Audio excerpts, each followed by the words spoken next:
Our family has been in Griffin, Georgia for as long as I can remember. Growing up in Griffin as a child was wonderful because we grew up with our aunts, uncles, grandparents, and everybody was just one huge family. You would see homes with the Confederate flag, but we live on our side of the tracks, they live on their side of the tracks. And you don't intermingle unless you have to. I don't remember racism as a child because we always stayed on our own side.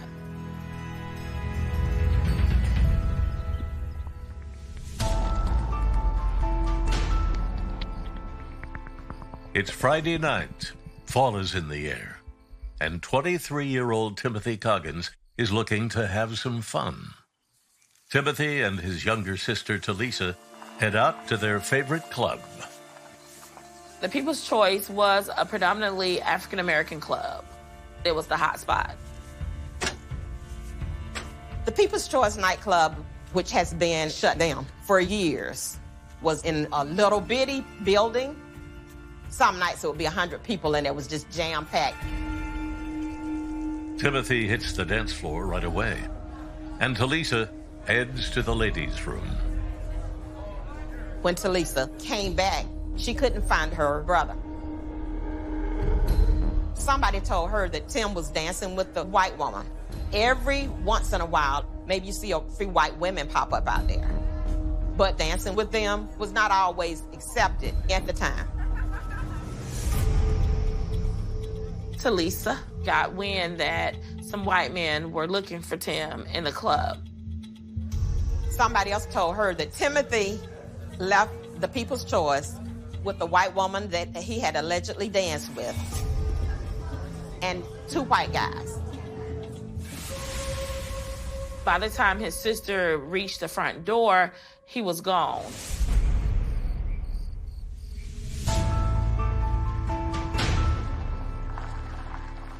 After her night out, Talisa arrives home, but her brother doesn't show. There was no need for concern. Tim would go 2 or 3 days sometimes and wouldn't come home, but he would eventually show up and, everything was fine.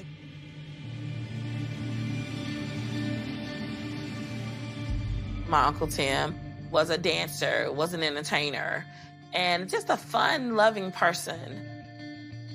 And he would always play with my brother and I. We played hide and go seek in the house. Just a fun uncle. Tim was hit by a car when he was younger. He almost died. But when he recovered, he was just a normal, happy-go-lucky boy. So he got a lot more attention. Tim was special. And he had a very close relationship with his mom. He loved her dearly. And she loved him. Tim was a hustler. If an opportunity came, he might jump on it. He was friends with the owner at the People's Choice Club. He would go out there and clean up. He would do odd and end jobs at the club.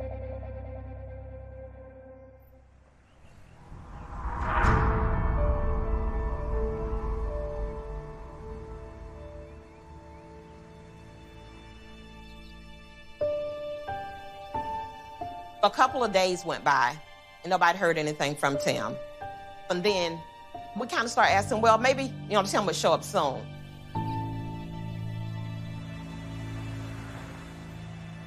In 1983, I was a uniformed patrol officer at the Spalding County Sheriff's Department.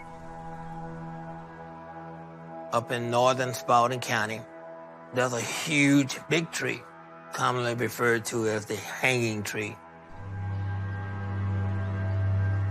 Some hunters had come across the body of a young black male close to that tree. He had been stabbed repeatedly. All he had on was a pair of pants and underwear, and those appeared to be pulled down below his thighs.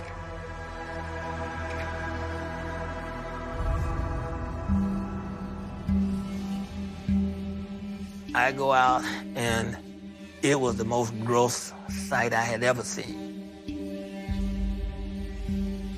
The person here was totally disfigured. And I said, I don't know who that is. There's no one that I can recognize or identify. There were drag marks from the roadway into the field. On those tire marks was a sweater that had been pulled inside out. So it appeared that he had been chained to the back of a truck. That truck then drug him feet first around in a square pattern, and there were sites of blood at each corner. On the side of the road, there was a 6-inch circle of blood, about 2 inches deep and down in the ground. That's quite a bit of blood. Near the roadway, we believe that he was told to get out of the car. We think that he was struck over the top of his head with some type of club. And then after that, there was one stab mark at his knees that we believe was to cut the tendons so that he was unable to run. Detectives collect what little evidence they find, including the victim's pants. There was a Jack Daniels whiskey bottle that had been found on the scene and collected, and there was also a wooden table leg that had black electrical tape wrapped around the end of it that had been recovered from the scene. Investigators wonder if the table leg was used to club his head, but there's no sign of the weapon used to stab the victim.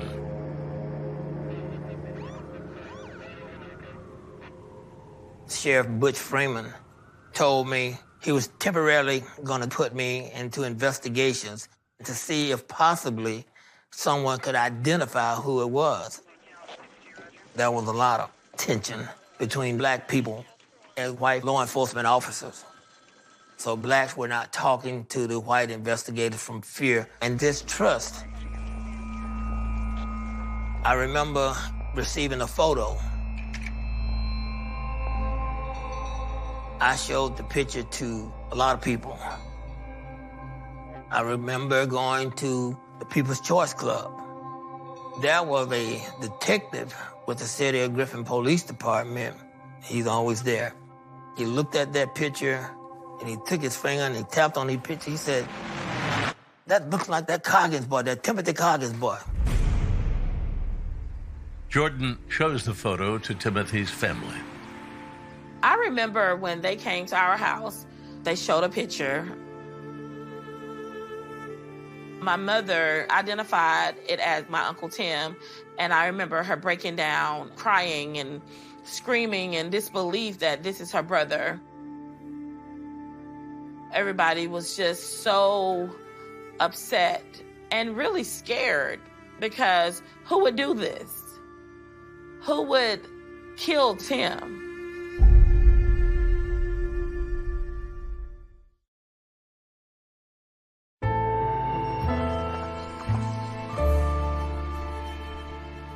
If you live in a world where you think racism does not exist, then you're in a very shaded bubble.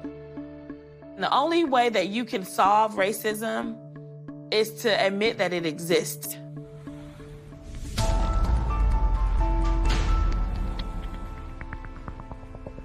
Oscar Jordan hopes the autopsy will help lead him to Timothy Coggins' killer. I went to the morgue to see Tim's body. His skull had been crushed in. He had 7 stab wounds to his chest. 1, 2, 1, 2, 3, 1, 2, just like that. This is someone that's left to die in excruciating pain. The autopsy confirms what investigators suspected. Timothy was bludgeoned, dragged, and stabbed multiple times. We learned that he was alive when they left him in a cold field. Who does that? Who deserves that? Your worst enemy don't deserve that.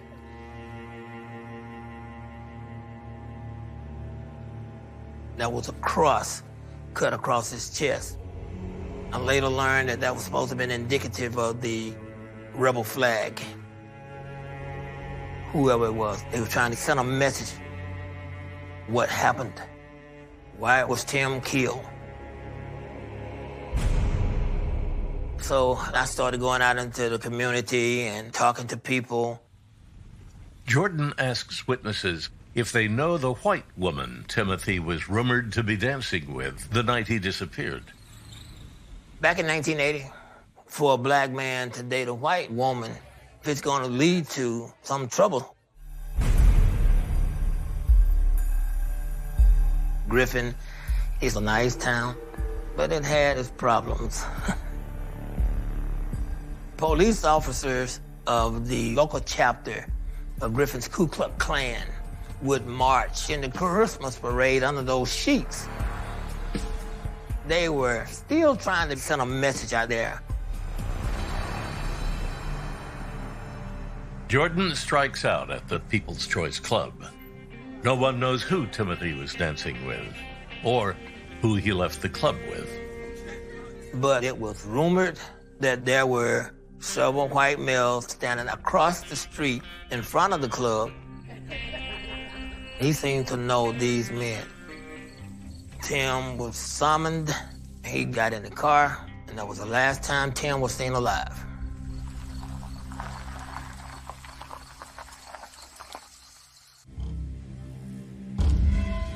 Some of the neighbors said that Tim was desperately trying to get money. The story that was told to me was that Tim and his friend, Danny, were given $600 to go and buy marijuana for these two white guys that came into Griffin. But Tim and Danny ran with the money. Danny was killed about 3 weeks before Tim was killed. That really frightened Tim because even though they said there was an accident, he didn't think so. What I heard was that Tim had until Thursday to come up with the $600-some. I go back and I tell the sheriff, we got a serious problem. We don't have one homicide here, we got two.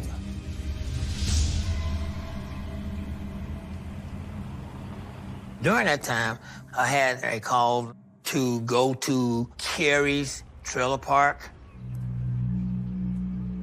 This white woman, Sandra Bunn, had been bragging and boasting about what happened to Tim, about this N-word person that they had chained behind a vehicle and drug him up in a field. Investigators confront Sandra, and she tells them that on the night of the murder, she saw her brother Franklin Gebhardt, along with his girlfriend Mickey Guy, their friend Bill Moore, and Timothy Coggins pile into Moore's truck and take off. Sandra says they were driving towards the hanging tree. I had already developed that Tim and Danny had taken money from two white males. I'm starting to believe that Frankie and Bill were likely suspects in Tim's death.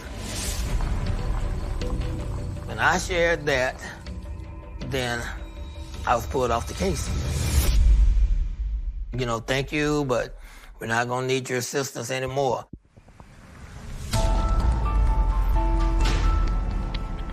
Oscar Jordan's supervisor reassigns him to traffic duty, and the case is turned over to a white officer. You had your suspects right there. This was a case that could have probably been solved in a few days because the information was there. Franklin Gebhardt tells the new investigator that he has an alibi for the night of the murder. He said that he was at his girlfriend's house all night. Mickey Guy backs up Gebhardt's story. Investigators never ask Bill Moore a single question. We were really frightened because even though the suspects had been identified, the sheriff department did nothing There was no intention to have an investigation.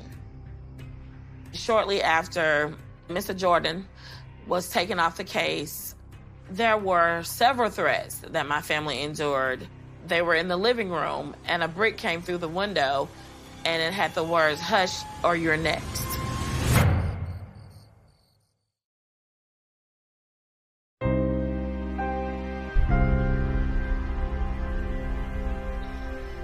I've never had a fear of law enforcement, and I've never had a fear of white people. But after Timothy's murder was the very first time I ever felt so vulnerable and hurt. The funeral was terrible. I can vividly remember Tim's sister laying over the casket and crying and saying, they didn't have to do him like this.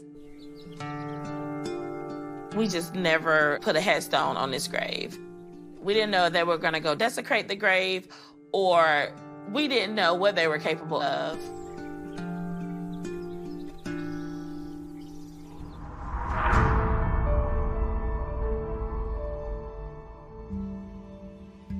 This case abruptly closed in December of 1983, which is an extremely short amount of time for a homicide investigation.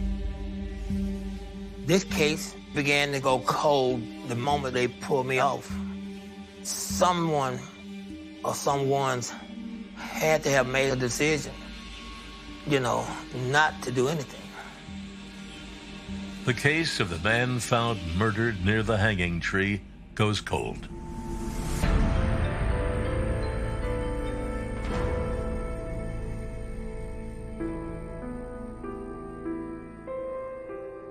Throughout the years, we've heard stories of how Tim was murdered, but no one cared to have justice for this poor black man who was brutally killed.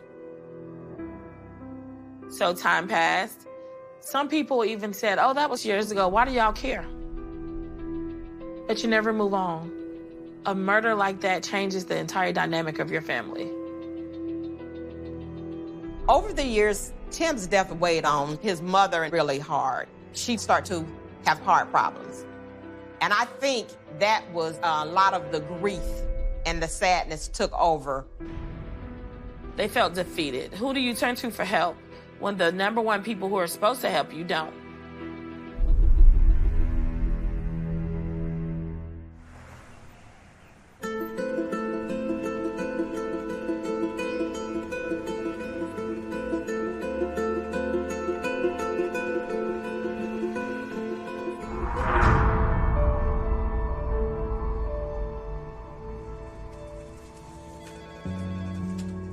The Coggins case gets new life, and Timothy's family gets new hope when the file lands on the desk of Jared Coleman, a determined young investigator in his second year with the Georgia Bureau of Investigations. When I began to review the Timothy Coggins file, my reaction was just absolutely horrified. There wasn't much evidence that had been collected that was still preserved. There were potential suspects who were never interviewed originally back in the 80s. According to the original witness statements, Franklin Gebhardt had bragged about killing Timothy. But the investigators spoke with Gebhardt, who said that he was staying with his girlfriend, Mickey Guy, all night. Investigators at that time went and did a quick interview with Mickey, who said, yeah, he was here all night, but there was no further follow-up to confirm that information. The allegation was that Mickey Guy was carrying on a relationship with Tim Coggins at the same time that she was carrying on a relationship with Franklin Gebhardt, and that infuriated Franklin Gebhardt. People at the club had told police Timothy was dancing with a white woman the night he disappeared. Was it Mickey Guy? Later that night, Franklin Gebhardt's sister Sandra said she saw Mickey and her brother at the trailer park, along with Bill Moore and Timothy Coggins. And based on that, I knew that we probably needed to go out and talk to Mickey. Unfortunately, Mickey Guy was passed away. However, Bill Moore was alive, and we decided that it's time to talk to him. Bill Moore says he doesn't know anything about Timothy's murder.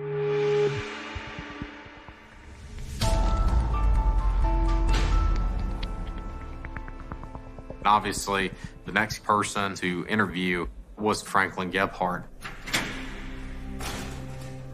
Gebhardt was actually already incarcerated in the Spalding County Jail on a totally separate case that involved sexual assault. Agent Coleman questions the now 59-year-old Franklin Gebhardt. Immediately, Franklin Gebhardt starts down the path of he doesn't know anything about anybody.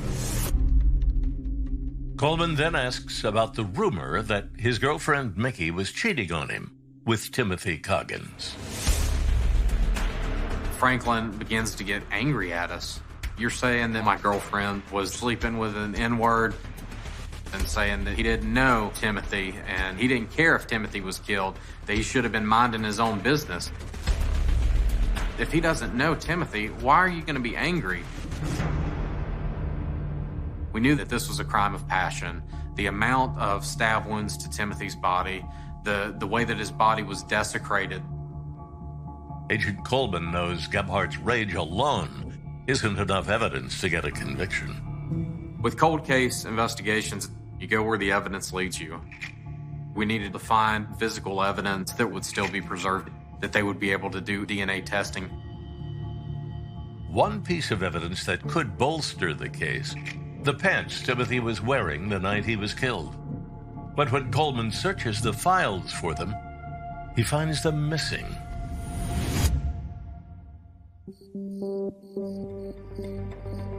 We knew that someone was actively moving in the community, trying to conceal evidence and obstruct the investigation. I've got to go figure this out. Who killed Timothy?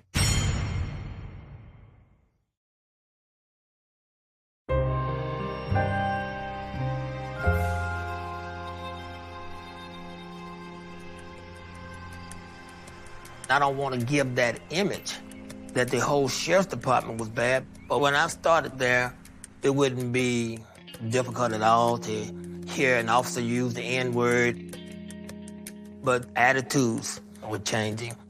Good people, they're working hard to change that image.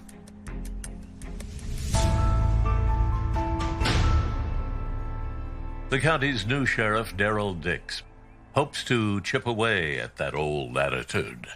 I could see that the Spalding County Sheriff's Office had been through a lot. You heard all these complaints about the way people were being treated. A lot of faith had been lost. I decided to meet with Sheriff Darrell Dix. I explained to him what we were looking at in the investigation. I think that the Coggins family was done a disservice back then. So we make sure that GBI agents have access to our building 24/7. We all need to work together to solve the problem. We began trying to track down some evidence that had been missing. Timothy's pants are never found. Then they uncover another disturbing reason why the investigation may have gone cold. We were going through these boxes and boxes of files down there, and they found this black diary. Back in 1980, it was rumored that there were officers that worked right beside me that were in the Klan. The diary belongs to a former sheriff's deputy named Norman Fusky. In reading through the diary, we found out that the Ku Klux Klan's infiltration into the Spalding County Sheriff's Office and the Griffin Police Department may have played some role in the lack of closure of this case.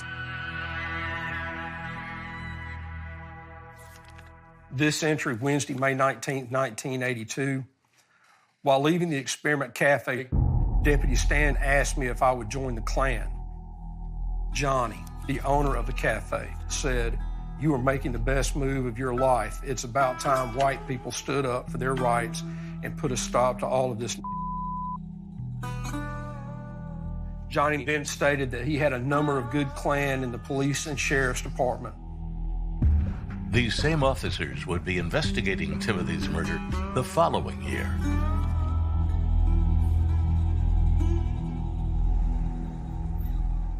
We held the case very close to the vest for a long, long time. And as things grew, I told the Coggins family. After 34 years, we got the call that they were reopening the investigation. I don't believe it. And they start to announce it to the news media. Then I was like, okay, maybe something is going to happen. And going back and looking over the case file, what we found out is the missing link that blows the case pretty much wide open. The name Christopher Vaughn had been mentioned multiple times in the investigation. Christopher Vaughn had written letters to the Spalding County Sheriff's Office saying that he had information about Timothy Coggins' murder and that he wanted to talk to an investigator. And nobody would ever listen to what he was saying. Vaughn writes these letters from prison in 2004, 21 years after Timothy's murder, while he was serving time for a child molestation conviction. It would take the GBI another 3 years to finally interview him.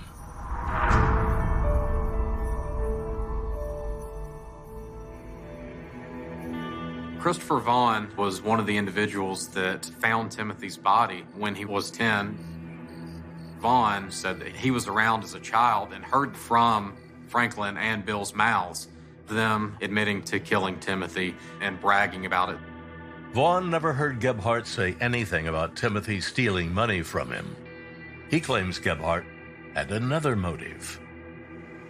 What Christopher Vaughn was telling us was that Franklin Gebhardt found out that Timothy had been having sex with his girlfriend, Mickey Guy.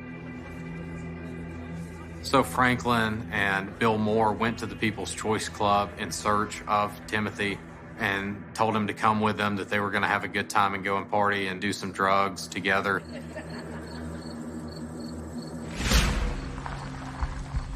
Timothy left with Bill and Franklin and Mickey Guy.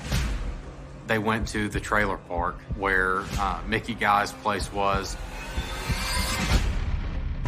Christopher Vaughn walked out the back of his residence and saw Timothy and Franklin engaging in an argument, which was about the sexual relations between Timothy and Mickey.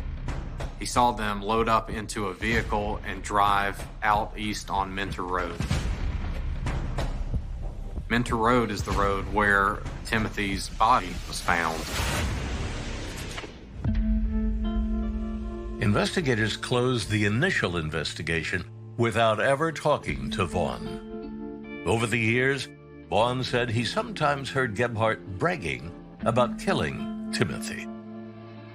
Christopher Vaughn knew details I've never heard. One crucial detail concerns the murder weapon. We knew that Timothy had been stabbed so many times, and a knife wasn't recovered out on the initial crime scene. Vaughn had heard Gebhardt talk about how he had an abandoned well on his property, and he had actually taken the knife and threw it in the well and had thrown other things from Timothy in that well. Now we've got to find the murder weapon and any type of physical evidence which would corroborate the information that we were getting from our witness. We need a search warrant to search the wells on this property.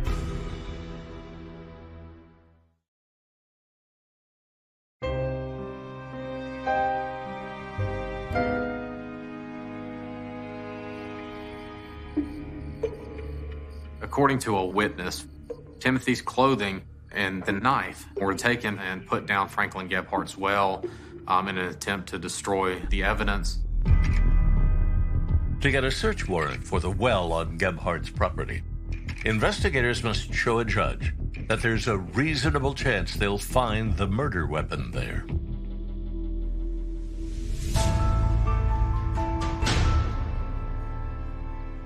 we decide that it's time to talk to the district attorney's office. The first time that I met with Agent Coleman and Sheriff Dix, they tell me that it is a cold case. It's 34 years old. And oh, by the way, Marie, we have no physical evidence. But once I heard Timothy's story, I was very struck by the brutality of this murder.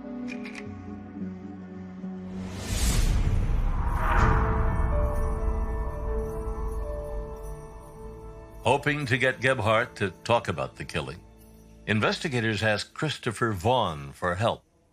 Gebhardt and Vaughn are locked up together in the Spalding County Detention Center. We had to get a search warrant to basically make the jail cell a wire. The cell was wearing a wire. Vaughn throws out some bait, hoping Gebhardt will bite.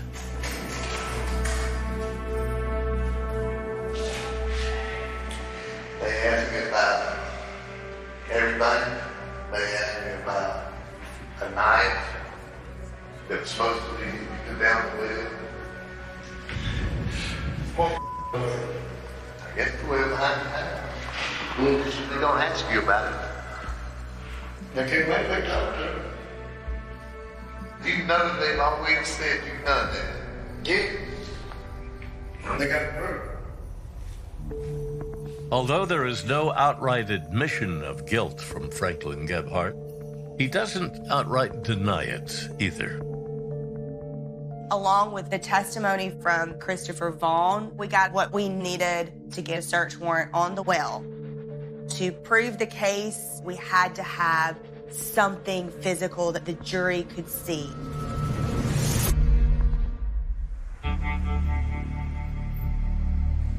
There is a company here locally, and what they do is they shoot high-pressure water down in the well and vacuum up stuff as it comes out.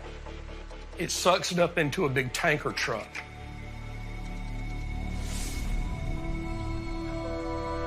This was the turning point in the case. It took us all day to excavate this well, and we began to find all these great pieces of evidence. By chance, Jared is standing there watching it all fall out, and that's when he sees the shoe. This was an Adidas shoe from 1983. Franklin Gebhardt was a pulpwooder, big guy, you know, obviously a white supremacist. He's not going to be wearing those sneakers back in 1983. And we knew that Tim had some sneakers like that. I was standing there talking to Marie Broder and Jared, and I said, that looks like the handle of a knife sticking up out of that mud right there. And Marie said, you're kidding me. And I said, no. And it was the handle of a steak knife that had been broken off right above the handle.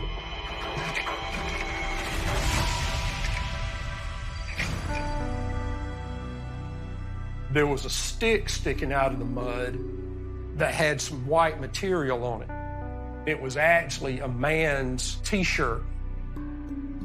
And as we lay the shirt out onto the table, we see what looks like stab marks that almost matched up perfectly with the stab marks that were on Tim's body that were documented in the autopsy. Oh my God, this is the shirt, this is it. There was just kind of a bit of a moment of silence as we kind of thought about, you know, what Tim went through.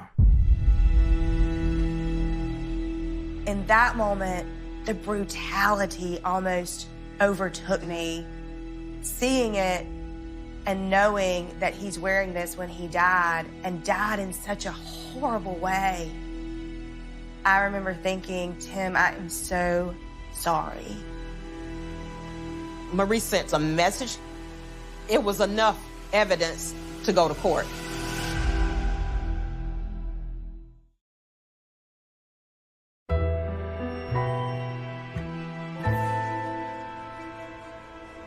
Marie Broder, she got it going on.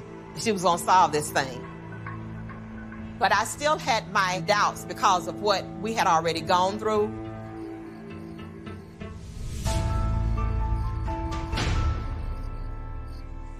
everything was coming together, and it was just one of the most surreal moments of my career.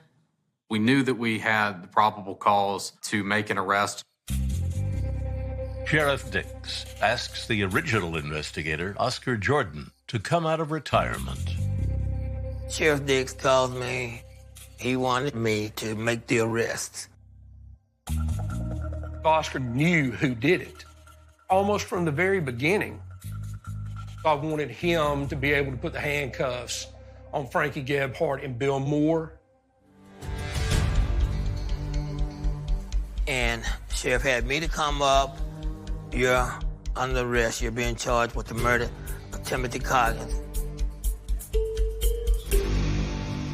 Finally, Frank Gebhardt and Bill Moore were arrested for my cousin Tim's death.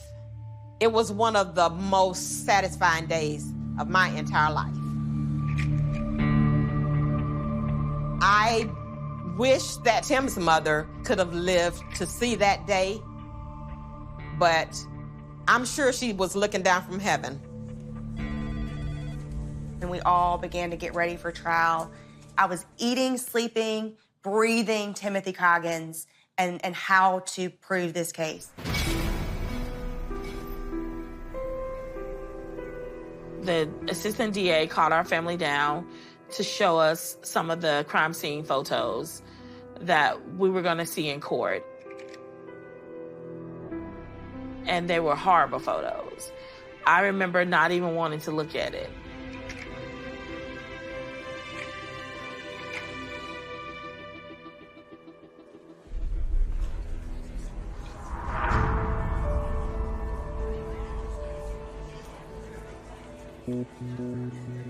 At the trial, in the opening arguments, it was very important to me that I hit very hard with the brutality. 29 stab wounds, multiple lacerations to the body, teeth being knocked out. Judge, these defendants exhibited knowledge about details of a gruesome murder. They have worn it as a badge of honor since 1983. On the first day of trial, we learned just how Uncle Tim was murdered. A man by the name of Christopher Vaughn came forward, correct? Yes, ma'am. This individual used to hang out around Mr. Gebhardt. Mr. Gebhardt admitted that he and William Moore Sr. had taken Mr. Coggins to a power line and stabbed him 28 to 32 times. We learned that he had the Confederate flag engraved in his chest with a knife. Mr. Gebhardt further discussed that Mr. Coggins was drugged into the wood line from behind a pickup truck. And the most hurtful part was learning that he died lonely, scared, hurt, fatally injured in a cold field.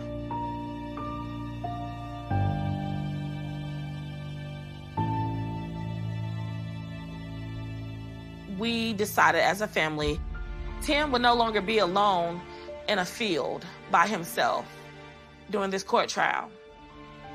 His family would be there rooting for justice for him. Frank Gebhardt was tried first. During the course of the trial, he showed no emotion. Did they regret what they had done? No, ma'am, they were proud of what they had done. They felt that they were protecting the white race from black people.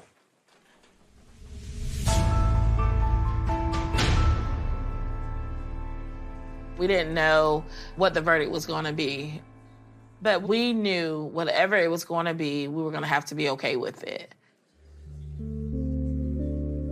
We, the jury, unanimously find as follows: Count 1, malice murder, guilty. Count 2, felony murder, guilty. Franklin Gebhardt is sentenced to life plus 30 years in prison. It was almost a party in the courtroom. We were dancing and hallelujah and crying, and the Marie was crying, and the sheriff. It was everybody. I remember one thing the judge told Gebhardt. He said, "You'll never get a chance to stab anybody else." Bill Moore is also charged with malice and felony murder, but he plea bargains down to manslaughter. He dies in October of 2021, only 3 years into his 20-year sentence.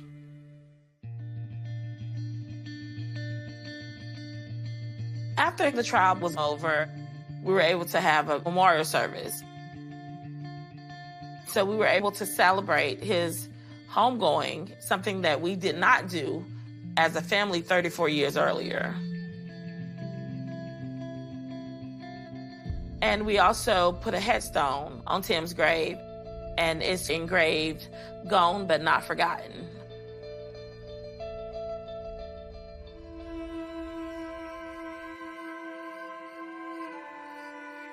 I have never visited that field where Tim was killed. But every time, if you go down 1941 coming into Griffin, you can see the field. And I just get this real eerie feeling every time I'm there.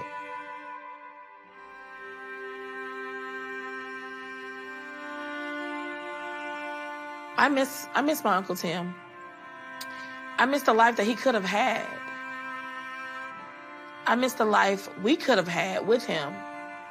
There is an unspoken covenant that exists between a society and the justice system built to protect it.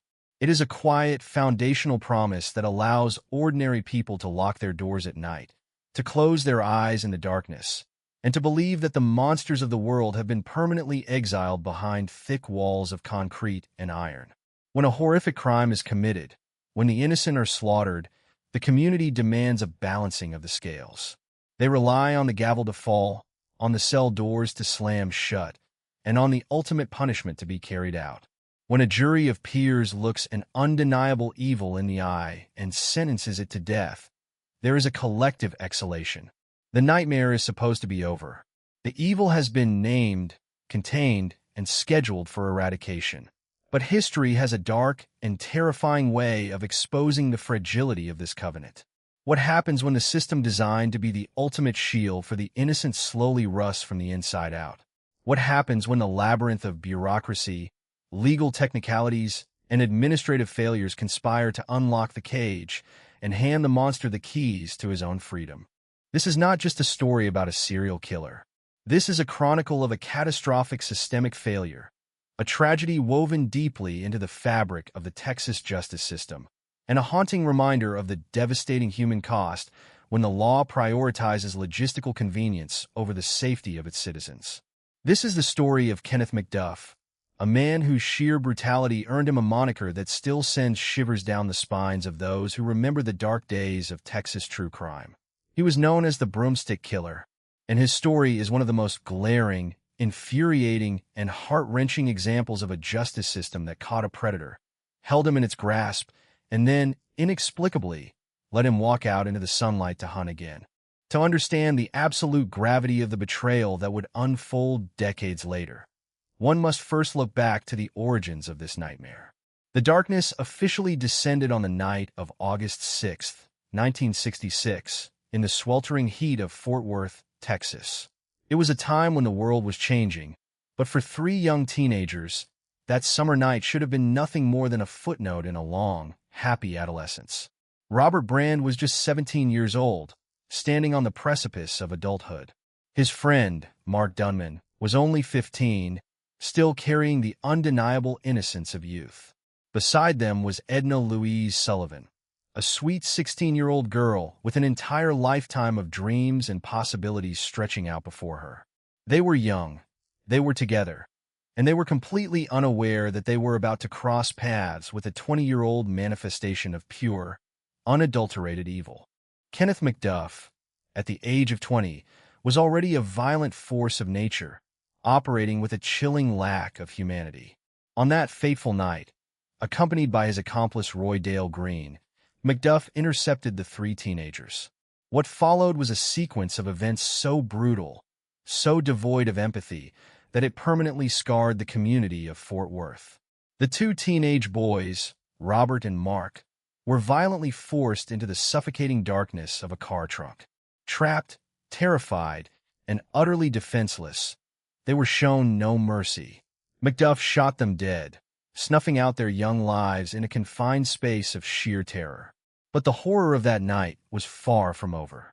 For 16-year-old Edna Louise Sullivan, the nightmare was only just beginning to unfold.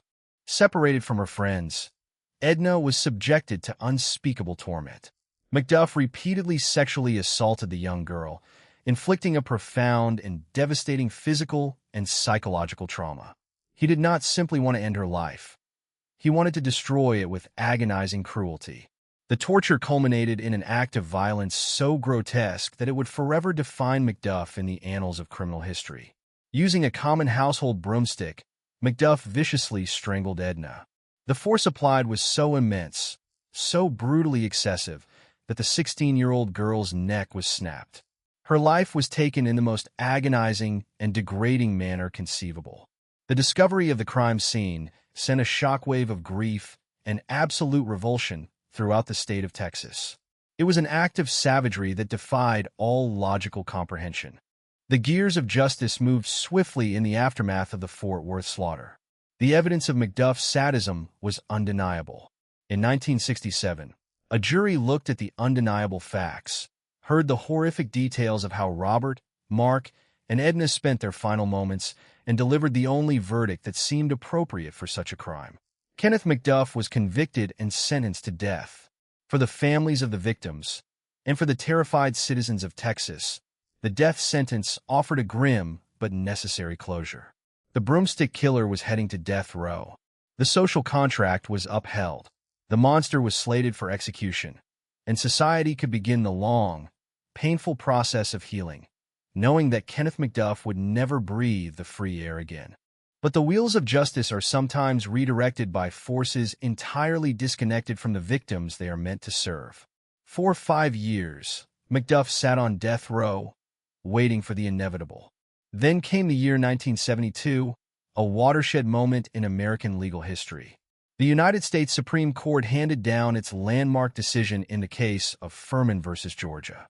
The ruling essentially declared the death penalty, as it was then applied, to be unconstitutional, effectively placing a nationwide moratorium on capital punishment. This sweeping legal earthquake was designed to address systemic inequalities in the justice system, but on the ground in Texas, it had an immediate and chilling side effect. Kenneth McDuff's death sentence, along with hundreds of others across the country, was automatically commuted to life in prison. A life sentence sounds permanent, but in the intricate terminology of the penal system, it carried a quiet, devastating asterisk: the possibility of parole. The man who had mercilessly slaughtered 3 children, the man who had broken a teenage girl's neck with a broomstick, was suddenly no longer condemned to die. He was merely a number in a growing prison population.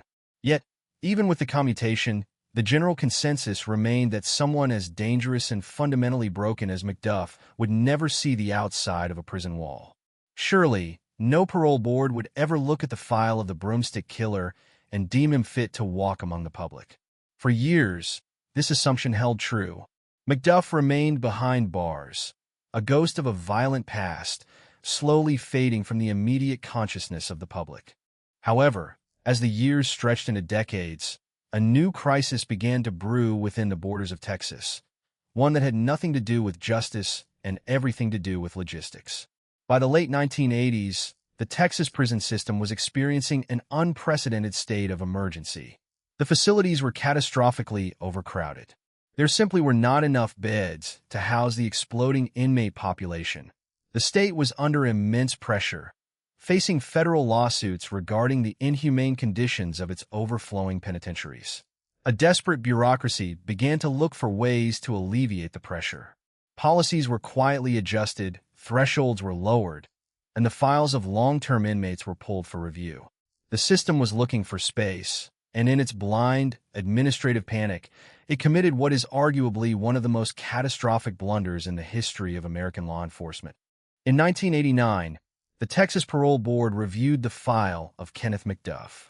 He had served roughly 23 years of his life sentence.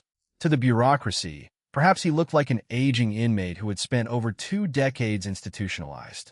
But to anyone who remembered the name Edna Louise Sullivan, to anyone who remembered the boys in the trunk, the very idea of his release was an obscenity. Yet the paperwork was signed. The unthinkable became reality. Due to severe prison overcrowding, the Texas parole system granted Kenneth McDuff his freedom. Imagine the scene. A man who was once legally declared too dangerous to live. A man whose crimes represented the absolute darkest depths of human depravity, gathering his meager belongings. The heavy iron gates of the Texas penitentiary grinding open. The blinding sunlight hitting his face as he stepped out into the free world. It was 1989, and Kenneth McDuff, the broomstick killer, was walking the streets of Texas once again. The justice system had not just failed the families of his first victims. It had actively endangered an entirely new generation of innocent women. The monster had been uncaged, and he was hungry for the lost time. What followed was a horrific, entirely preventable reign of terror. Almost immediately upon his release, McDuff returned to his monstrous compulsions. He did not seek redemption. He sought prey. For the next 3 years, from 1989 to 1992, a dark shadow fell across Central Texas.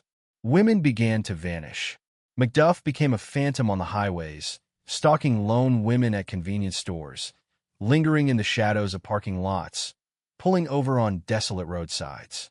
He had learned from his past, refining his methods, hunting with a predatory efficiency that left a trail of shattered lives in his wake. The exact number of his new victims may never be fully known, but investigators estimate he kidnapped, raped, and murdered at least 6 to 11 women during this second, horrific spree. Each name represents a universe of lost potential, a family devastated by an entirely avoidable tragedy. There was Soren Ford, a woman who vanished into the Texas landscape shortly after McDuff was granted his freedom, an early casualty of the parole board's fatal error. There was Colleen Reed, whose life was violently interrupted in 1991 when she was abducted in plain sight from a bustling, brightly lit laundromat in Austin, proving that McDuff's brazenness knew no bounds. And there was Melissa Northrup, a hard-working convenience store clerk who was pregnant with a child she would never get to meet, abducted from her workplace in 1992 and brutally murdered by a man who should have been executed a quarter of a century prior. These women were doing nothing more than living their lives, washing their clothes, working a shift, driving home, when they were intercepted by a nightmare that the state of Texas had inexplicably released from captivity. Their deaths were not just the result of a serial killer's malice. They were the direct, bloody consequence of a broken bureaucratic machine. The panic that gripped Central Texas during those 3 years was absolute. The realization that a known, documented, and previously condemned serial killer was operating freely among them shattered any remaining illusion of safety. It took the intervention of national media, the spotlight of the television program America's Most Wanted, and the relentless, furious pursuit of local sheriffs and the legendary Texas Rangers to finally bring the nightmare to an end. In May of 1992, living under a fabricated identity in Kansas City, the broomstick killer was finally cornered and dragged back into the light. When he faced the courts for the second time, the system could not afford another mistake. The legal loopholes were closed, the tolerance for error was non-existent. McDuff was once again sentenced to death for his new atrocities. On November 17, 1998, inside the sterile confines of the Huntsville prison unit, Kenneth McDuff was executed by lethal injection. The monster was finally, permanently extinguished, but his death brought no true victory. It could not resurrect Robert, Mark, or Edna. It could not return Soren, Colleen, Melissa, or the countless other women whose lives he stole during his second reign of terror. The legacy of Kenneth McDuff is written in the blood of his victims and enshrined in the radical overhaul of the laws that followed his capture. His case sparked a furious, undeniable public outrage that tore through the Texas legislature. It forced the state to fundamentally alter its parole processes, implementing maximum restrictions on the early release of violent and dangerous offenders. It triggered a massive expansion of the state's prison infrastructure, ensuring that the deadly excuse of overcrowding could never again be used to justify the release of a predator. And most importantly, it birthed a new era of victim protection laws, demanding transparency and community alerts when sexual and violent offenders are reintegrated into society. But as we delve into the dark, winding corridors of this case, we must ask ourselves how it was allowed to happen in the first place. How did the scales of justice become so violently unbalanced? To answer that, we must walk step by step through the timelines, through the police reports, and through the shattered lives left in the wake of the broomstick killer. We must examine the anatomy of a systemic failure, beginning with the victims who paid the ultimate price for the state's negligence.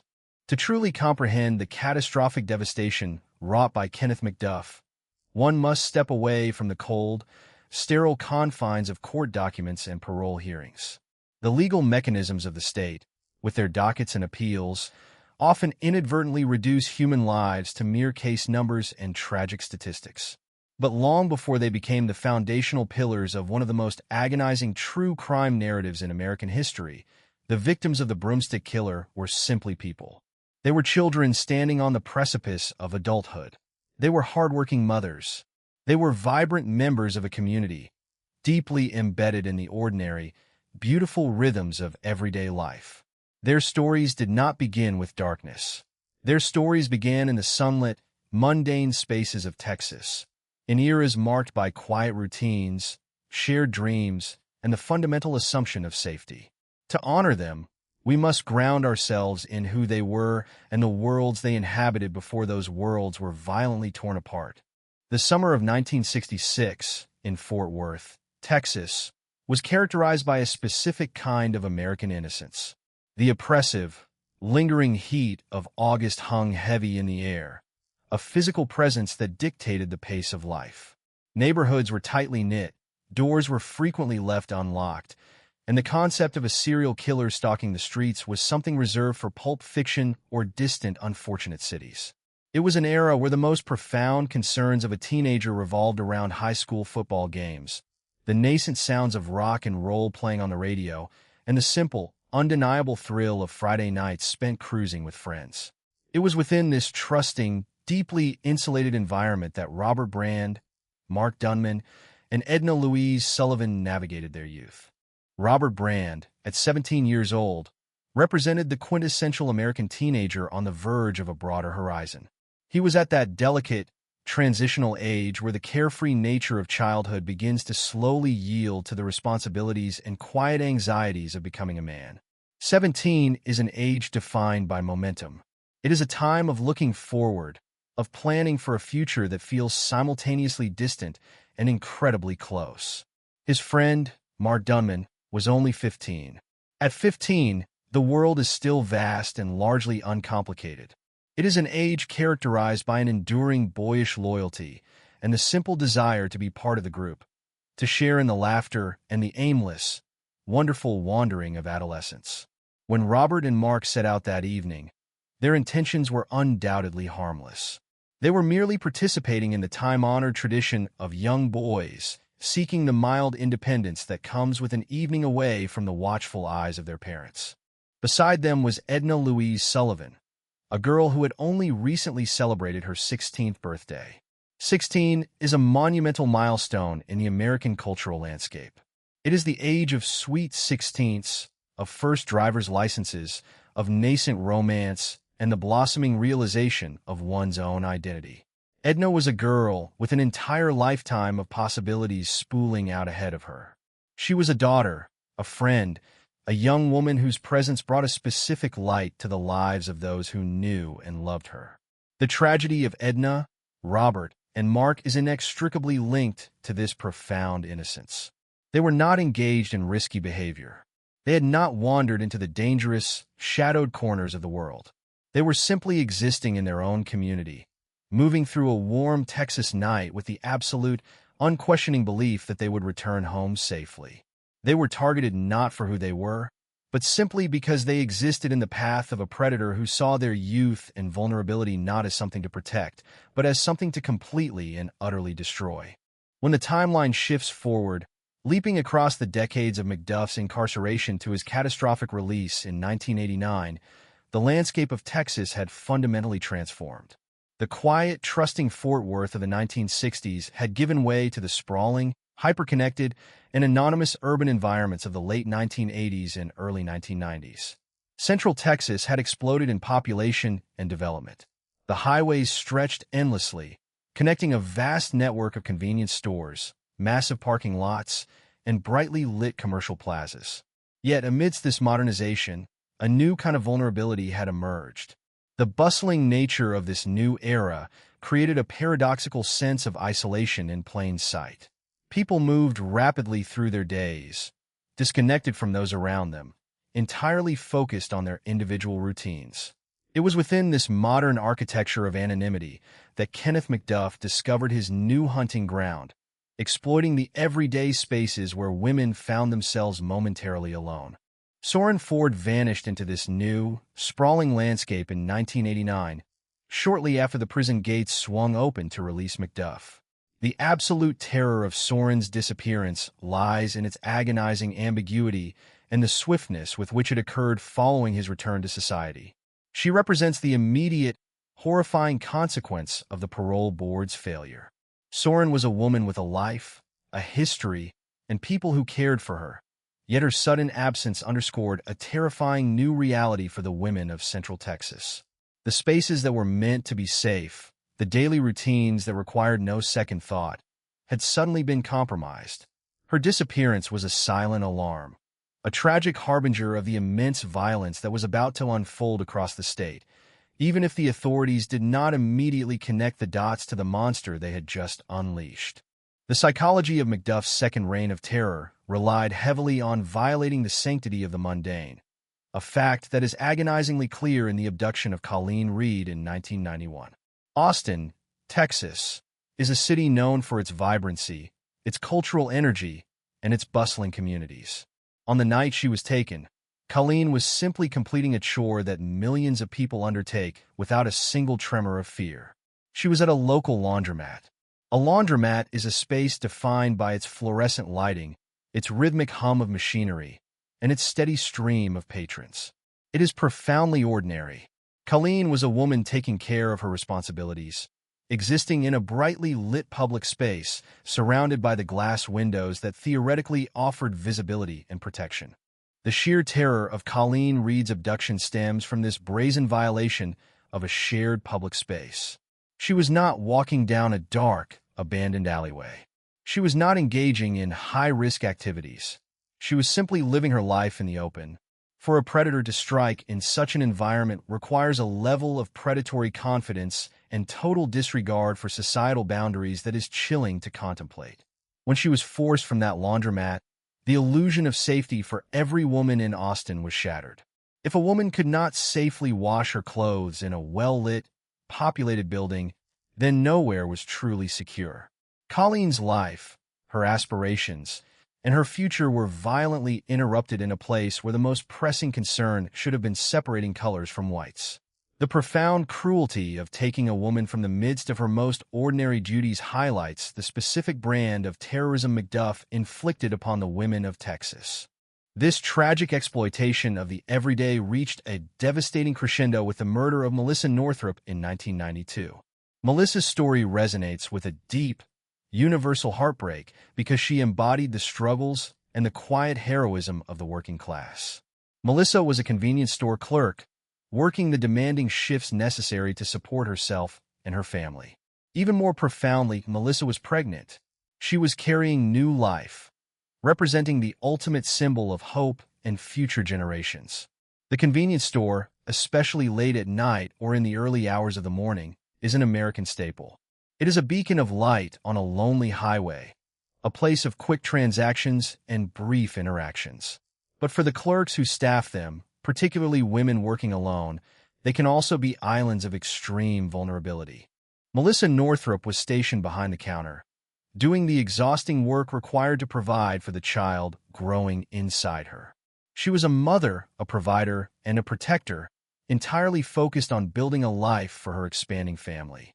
When McDuff targeted her, he did not just extinguish the life of a hard-working woman. He destroyed an entire universe of potential. He stole a mother from her family and erased a child before it ever had the chance to take its first breath. The grief surrounding Melissa's death is suffocating in its magnitude. It speaks to the absolute unfairness of a universe where a woman performing the noble, arduous task of providing for her family can be intercepted by a man who had already proven his capacity for limitless evil decades prior. The victims of Kenneth McDuff were separated by decades, by geography, and by the shifting cultural landscapes of Texas.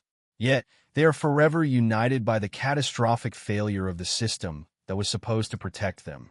Robert, Mark, and Edna were the victims of his initial, explosive genesis into a killer.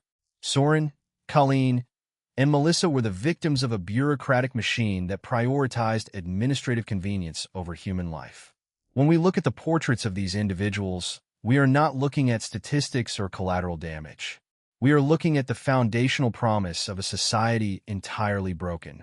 We are looking at the empty chairs at dinner tables, the uncelebrated birthdays, and the profound, echoing silence left behind when a vibrant life is stolen. To understand the gravity of the crimes that followed, one must hold fast to the memory of who these people were. They were ordinary Texans, moving through their days with the reasonable expectation that the monsters of the world were kept securely behind iron bars. Their lives were defined by youth, by hard work, by routine, and by the simple, beautiful desire to live. Their tragedy is our tragedy, a stark and unyielding reminder of the fragility of our safety and the devastating cost of a justice system that forgets the faces of the people it is sworn to protect. As we move forward into the dark mechanics of how these crimes were carried out and how the system eventually scrambled to correct its fatal error, we carry the weight of Robert, Mark, Edna, Soren, Colleen, and Melissa with us. Their memories serve as the absolute moral center of a narrative that is otherwise consumed by bureaucratic failure and incomprehensible violence. The night of August 6, 1966, draped itself over Fort Worth, Texas, with a heavy, suffocating warmth that is entirely unique to the deep southern summer. It was a night that would become the violent epicenter of a tragedy, radiating trauma outward for decades to come. Kenneth McDuff, a 20-year-old man completely devoid of human compassion, accompanied by his accomplice Roy Dale Green, prowled the local streets with a localized, terrifying malice. They were not merely looking for trouble. They were actively hunting. When their path tragically intersected with Robert Brand, Mark Dunman, and Edna Louise Sullivan, the fate of the three innocent teenagers was sealed with brutal, inescapable suddenness. The sheer mechanics of the violence that unfolded next were characterized by a total absence of empathy, replaced instead by a cold, predatory efficiency that would become the grim, unforgettable hallmark of the broomstick killer.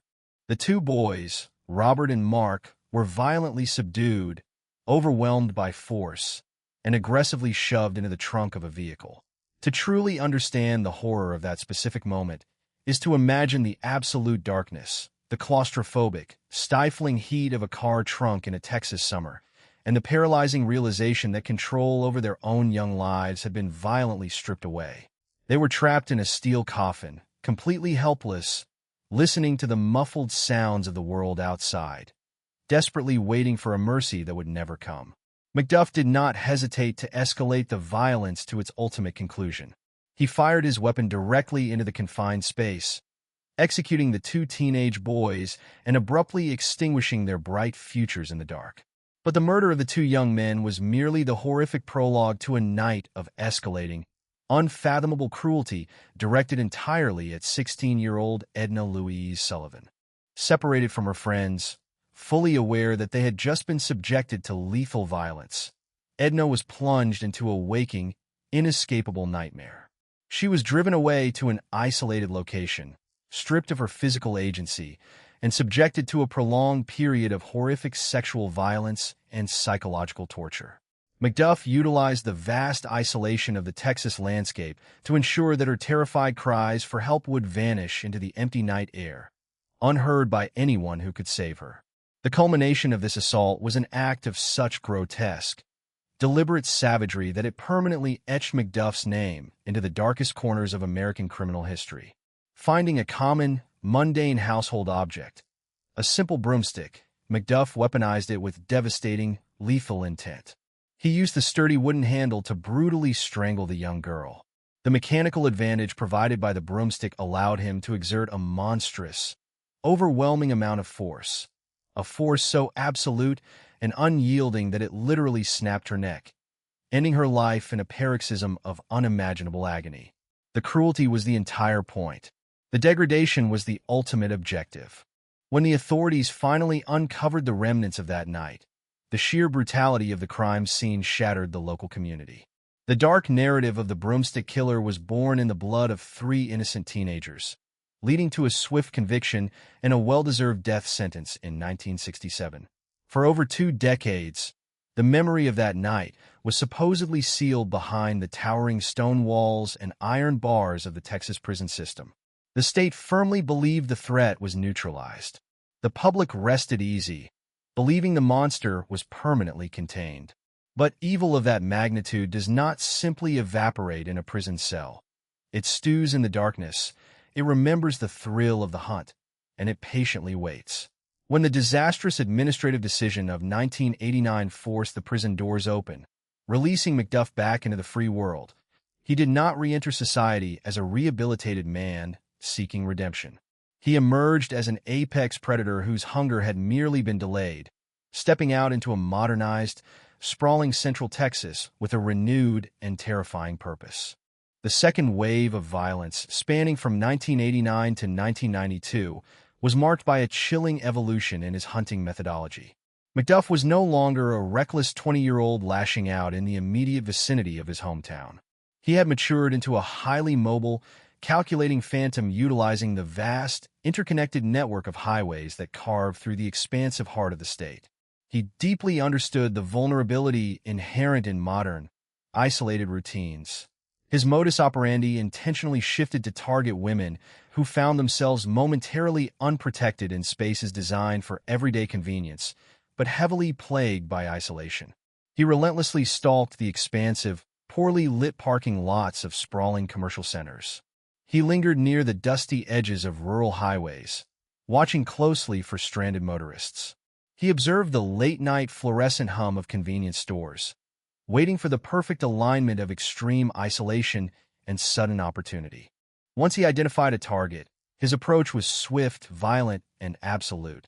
He heavily utilized the element of sudden surprise and overwhelming physical dominance to abduct his victims, erasing them from public spaces in a matter of terrifying seconds.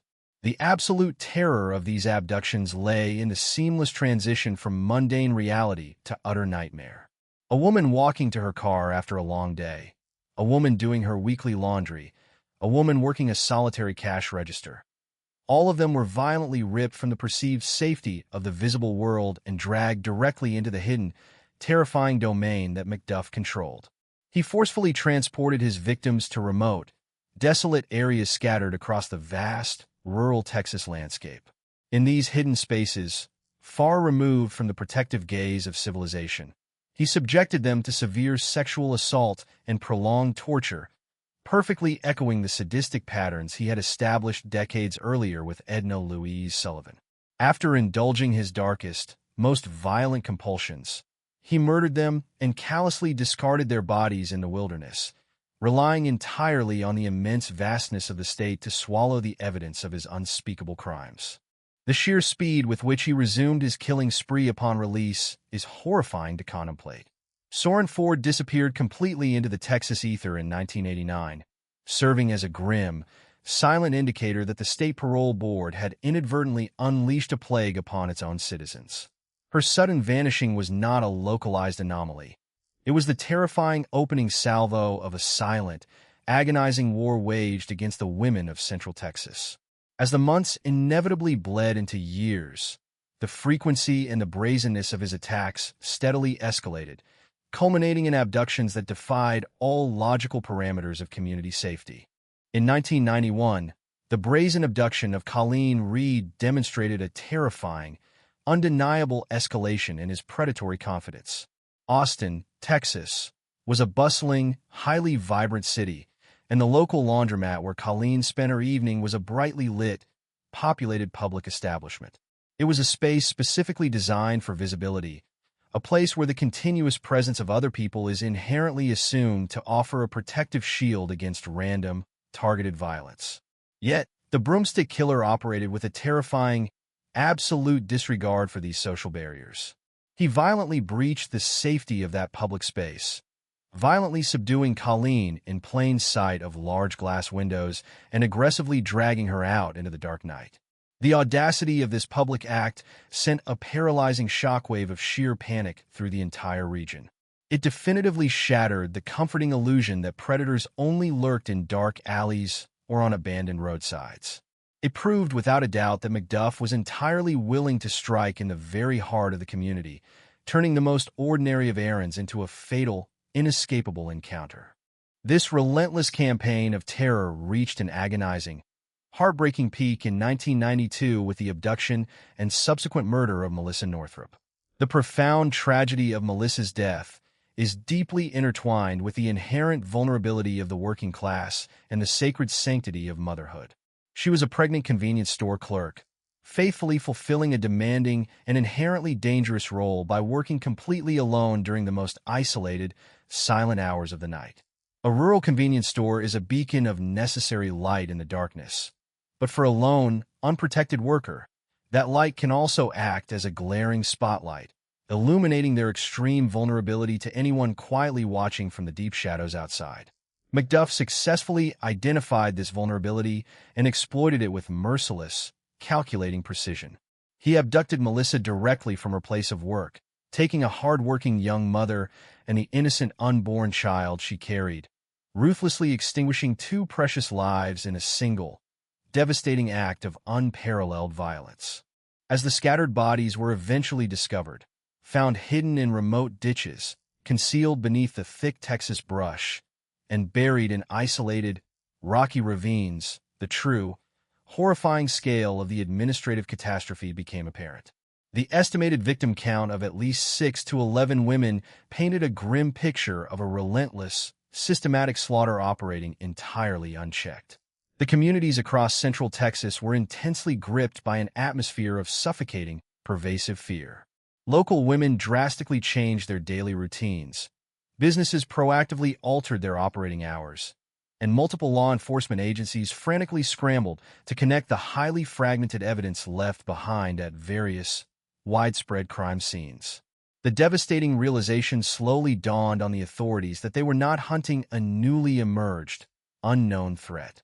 They were desperately dealing with a ghost from the past, a highly documented, previously convicted monster that the state justice system had inexplicably chosen to release back into their midst.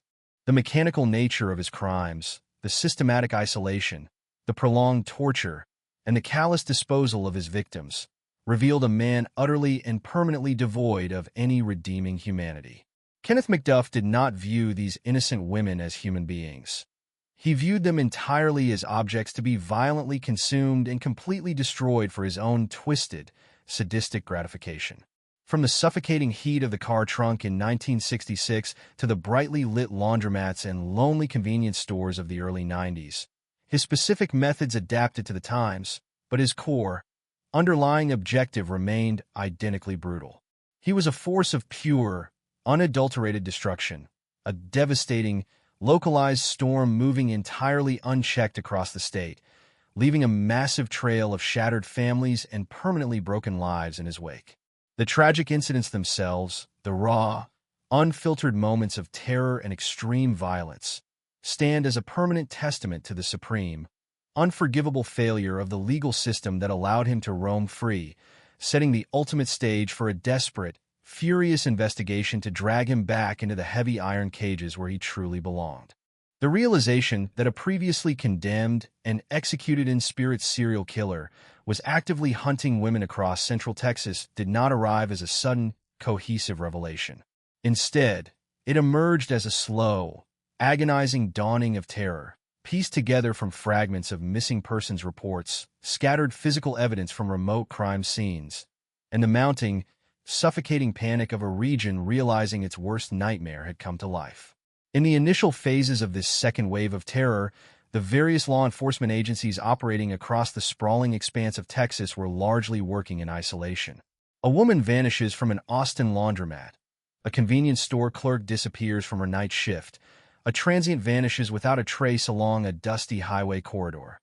Individually, these were logged as separate, disconnected missing persons cases, each lost in the massive bureaucracy of local police departments.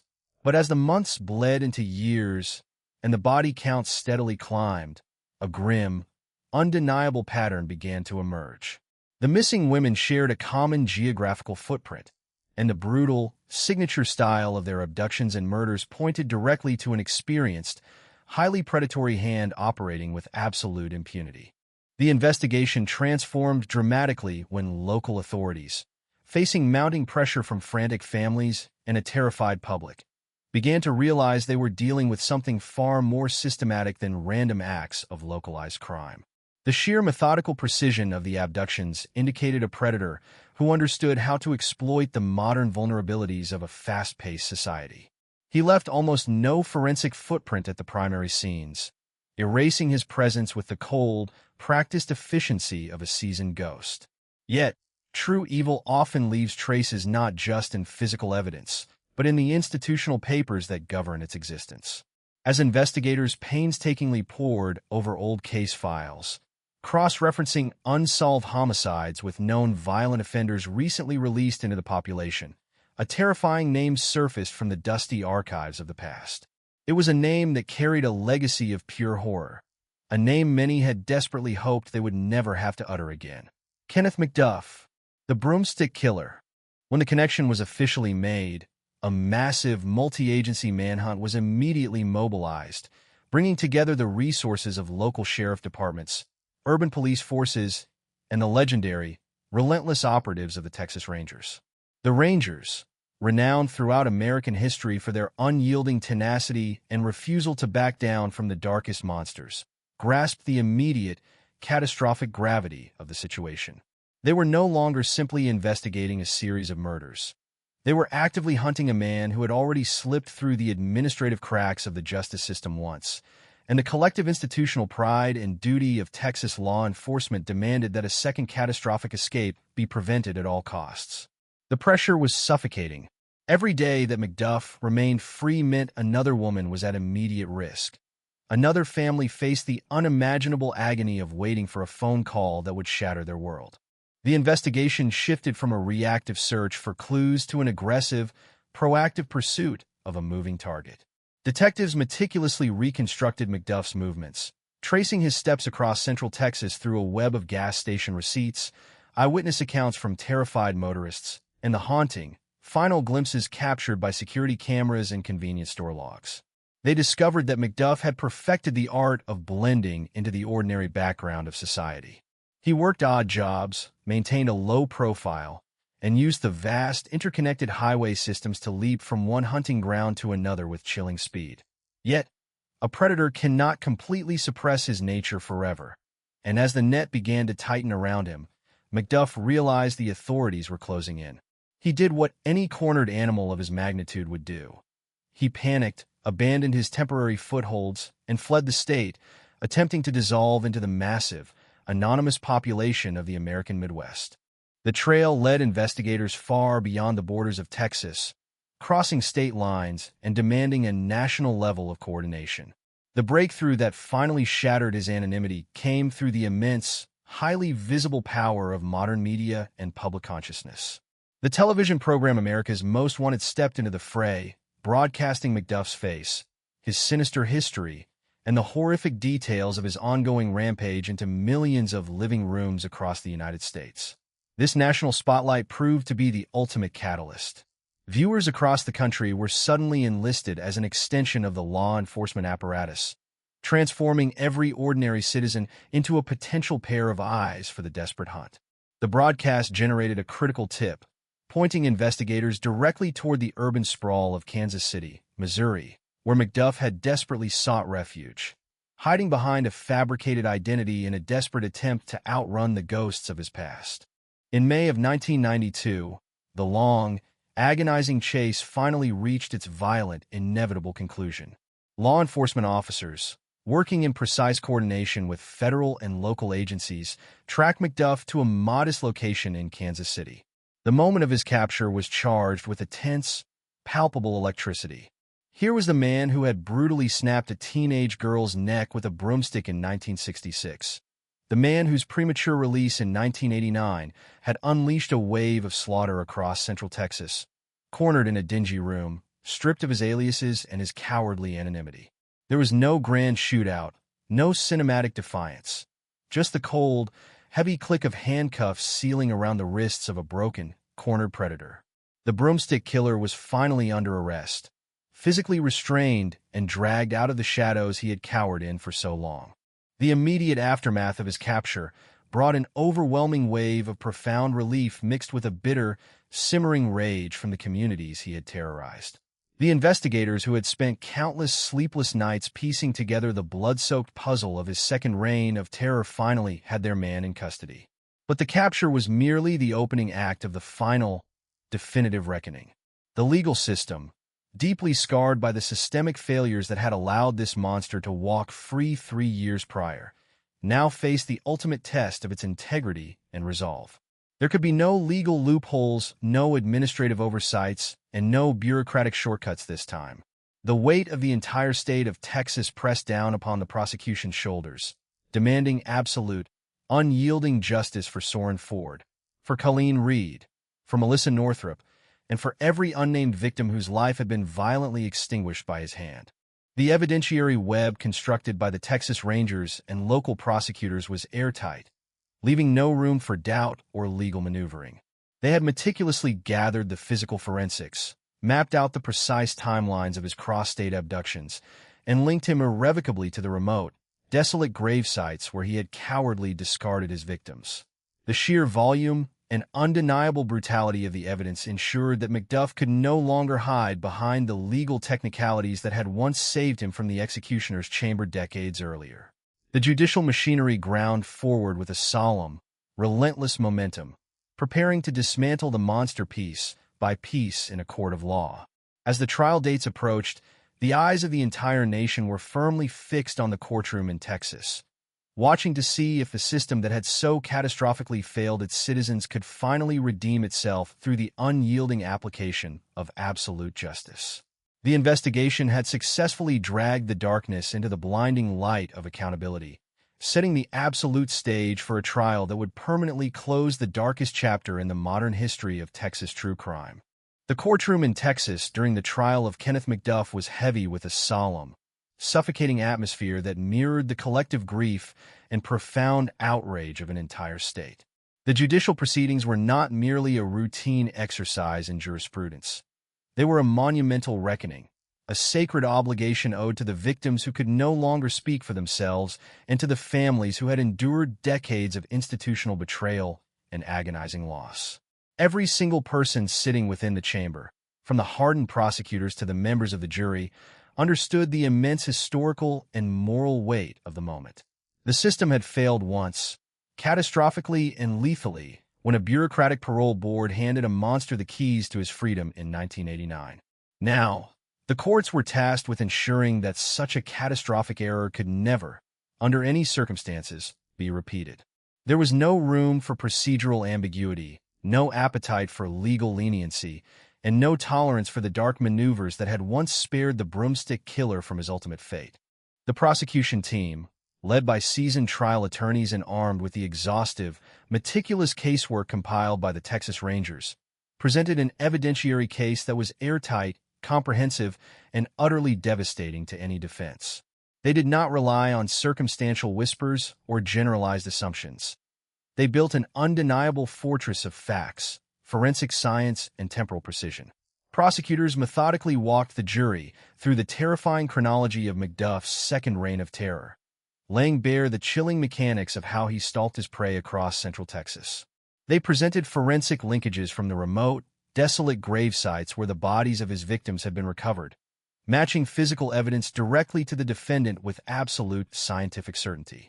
The chilling details of how women like Colleen Reed and Melissa Northrup were violently intercepted from their ordinary, daily routines were brought into stark, horrifying relief, stripping away any illusion that McDuff was anything other than an apex predator operating with calculated, remorseless cruelty.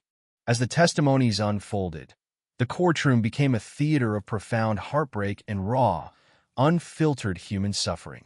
Family members of the victims took the stand, their voices trembling with a grief that time could never fully erode, bearing witness to the permanent voids left in their lives by a man who viewed human existence as entirely disposable. They spoke of missing daughters, expectant mothers, and vibrant sisters whose futures were brutally erased on a highway or in a convenience store parking lot simply because the state of Texas had chosen to prioritize prison logistics over public safety. McDuff himself sat at the defense table throughout the grueling proceedings, a physical manifestation of pure, unadulterated evil. Observers noted his chilling detachment, an eerie, emotionless calm that suggested he viewed the trial not as a moral judgment of his heinous actions, but as a minor inconvenience in a life defined by violence. He offered no remorse, showed no flicker of conscience, and displayed a profound, chilling arrogance that seemed to mock the very concept of justice trying him. The defense attorneys assigned to represent McDuff faced an impossible, morally agonizing task. They attempted to poke holes in the circumstantial timelines, to question the minor logistics of specific forensic findings, and to mount technical challenges against the admissibility of certain pieces of evidence. Yet, the overwhelming mountain of proof assembled by the state rendered every defensive maneuver futile. The sheer volume of matching DNA, the recovery of personal items belonging to the victims, and the undeniable geographical tracking of McDuff's movements across the state formed an unbreakable chain of accountability. The defense could offer no credible alibi, could provide no rational explanation for his cross-state flight to Kansas City, and could present no mitigating circumstances that could possibly excuse the scale of his calculated brutality. Their arguments withered away under the fierce, unyielding cross-examination of prosecutors who were determined to secure absolute justice for the dead and absolute protection for the living. When the trial reached its closing arguments, the prosecutors delivered summations that resonated with a powerful, moral clarity that electrified the courtroom. They reminded the jury of the sacred social contract that binds a civilized society together, emphasizing that a justice system is only as strong as its willingness to protect the innocent from unmitigated evil. They recounted the terror of the young girls in 1966, the broken neck of Edna Louise Sullivan, and the desperate, final moments of the women who fell victim to his second post-parole rampage. The prosecutors directly confronted the historical failure of 1989, framing the current trial not just as a prosecution of McDuff, but as a vital opportunity for the state of Texas to reclaim its integrity, to correct a monumental historical wrong, and to draw a hard, impenetrable line in the sand. They argued passionately that a man who demonstrated such a profound, irredeemable capacity for slaughter had utterly forfeited his right to draw breath on this earth, demanding that the jury return the only verdict that matched the boundless depravity of his crimes. The jury retired to deliberate, carrying the immense emotional and moral burden of the entire state upon their shoulders. The hours of deliberation were marked by a heavy, breathless anticipation outside the courtroom, where reporters, law enforcement officers, and grieving family members waited in tense silence. The gravity of the decision was absolute. Everyone knew that a lesser verdict would send shockwaves of outrage through a public that had already suffered far too much at the hands of this monster. But the deliberation did not drag on endlessly. The evidence was simply too overwhelming, too undeniable, and too horrific to permit any doubt. When the jury finally filed back into the courtroom, their expressions were solemn, unyielding, and graven with the heavy realization of what their decision meant for the future of Kenneth McDuff. The verdict was read aloud into the breathless silence of the courtroom, echoing off the wooden walls with a crisp, final authority. Guilty on every single count of capital murder, kidnapping, and heinous assault presented by the state, Kenneth McDuff was unequivocally convicted. There were no gasps of surprise, no dramatic outbursts, only a collective, profound exhalation of grief-stricken relief from the families of the victims who had waited decades for the scales of justice to finally balance. The jury had done its duty, cutting through the legal technicalities and bureaucratic failures of the past to deliver an uncompromised judgment of absolute condemnation. The monster who had terrorized Texas across two separate eras, who had slipped through the cracks of a broken system and exacted a horrific toll in human lives, was facing the final, inevitable end of his road. The sentencing phase that immediately followed was a mere formality, a predetermined destination for a man whose crimes had completely removed him from the pale of human empathy. The presiding judge, speaking with a voice of firm, unyielding judicial authority, formally handed down the sentence that the circumstances demanded. Kenneth McDuff was condemned to death by lethal injection. There would be no second chances, no administrative oversights, no future parole boards to review his file, and no legal loopholes left unsealed. The judge's words were a death knell for the broomstick killer, a definitive declaration that the state of Texas would no longer tolerate his existence. McDuff received the sentence with his characteristic eerie detachment, showing no visible sign of fear or remorse, perfectly embodying the cold, sociopathic emptiness that had driven his entire lifetime of violence. Yet, the legal battles were not entirely finished, as McDuff's defense team immediately initiated the standard, mandatory appeals process designed to test the absolute limits of a capital sentence. They filed motions in higher courts, arguing various procedural technicalities and constitutional interpretations in a desperate attempt to delay or overturn the execution. But the judiciary, keenly aware of the historical shadow cast by the 1989 parole disaster, reviewed every appeal with a rigorous, uncompromising eye. The higher courts consistently upheld the conviction and the sentence, recognizing that the evidence was far too absolute and the public interest in finality and true justice was far too paramount to permit any further interference. The legal machinery that had once broken down so catastrophically was now operating with terrifying, flawless precision, marching steadily toward a date with destiny in the Huntsville prison unit. As the final appeals were systematically exhausted over the subsequent years, the countdown to his execution ticked forward with the inexorable rhythm of a grandfather clock. The state of Texas prepared for the final chapter of a dark national nightmare, ensuring that every protocol, every legal safeguard, and every administrative detail was meticulously handled to prevent any possibility of delay. For the families of Robert Brand, Mark Dunman, Edna Louise Sullivan, Soren Ford, Colleen Reed, and Melissa Northrup, the impending execution represented a fragile, long-awaited peace. It could not bring their loved ones back from the dead, nor could it erase the profound, generational trauma inflicted by the broomstick killer. But it offered a definitive, unalterable conclusion, a permanent guarantee that the monster could never again walk the sunlit streets of Texas, never again hunt an innocent woman in a laundromat or a convenience store, and never again mock the sacred covenant of human safety. The trial had closed the courtroom doors on Kenneth McDuff forever, paving the absolute way for the final, sterile room in Huntsville, where the ledger of blood would finally be balanced once and for all. The fluorescent lights of the Huntsville prison unit hummed with a cold, sterile indifference on the 17th day of November in the year 1994. Wait, no, 1998, as the final chapter of the Kenneth McDuff saga prepared to write itself in absolute finality. Outside the formidable stone walls of the execution chamber, a quiet, tense crowd had gathered under the vast, indifferent Texas sky, carrying the heavy spiritual weight of decades of unresolved grief and institutional betrayal. They were mothers, fathers, siblings, and friends of the fallen, bound together by a shared, unbreakable trauma that no amount of legal maneuvering could ever truly erase.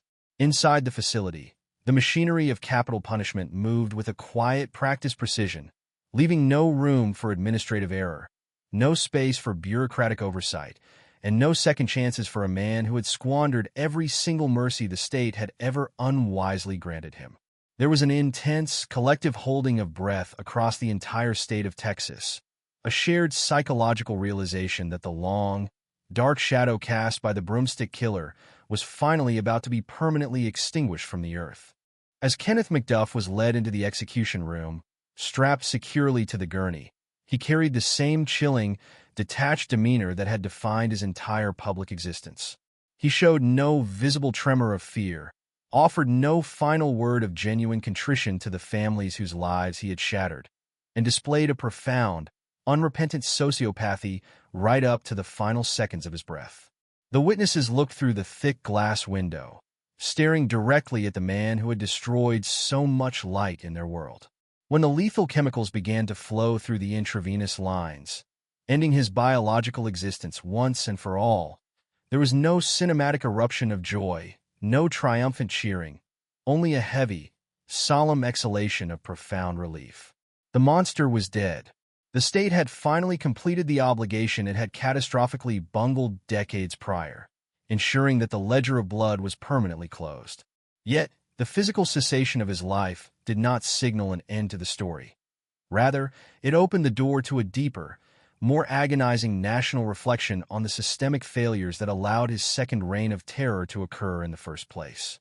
The legacy of Kenneth McDuff is etched permanently into the foundational bedrock of American jurisprudence as one of the most glaring, catastrophic examples of a justice system collapsing under its own bureaucratic weight.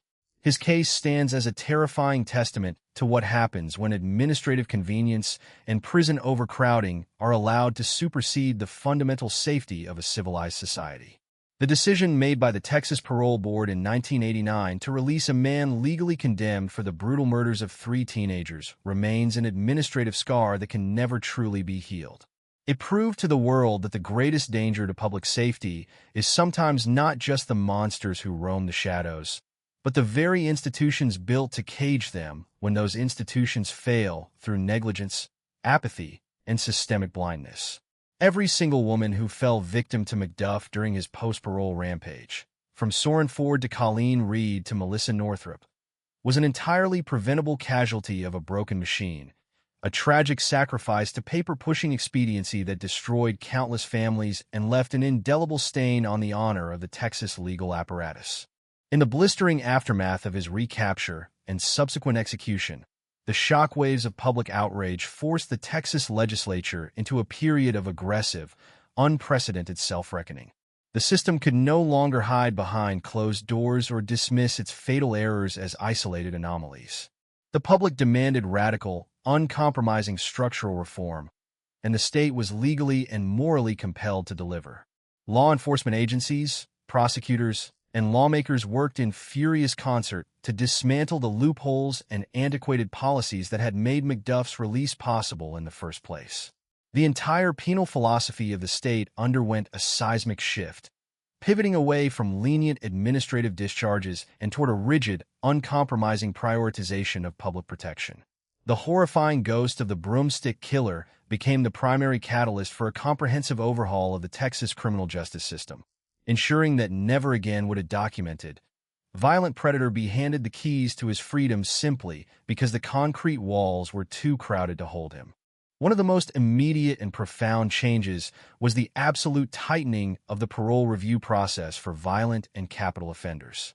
The era of casual bureaucratic discretion was effectively brought to an end, replaced by stringent statutory barriers that made the early release of brutal killers virtually impossible. Lawmakers instituted maximum restrictions, requiring exhaustive psychological evaluations, rigid behavioral tracking, and an exceptionally high threshold of proof before any violent criminal could even be considered for community reintegration.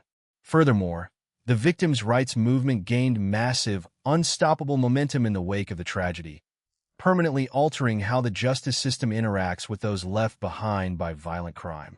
Families of victims were granted unprecedented legal standing to participate in parole hearings, ensuring that the human face of the tragedy, the shattered lives, the empty chairs, the stolen futures, would always be placed directly in front of any board attempting to weigh the fate of a criminal.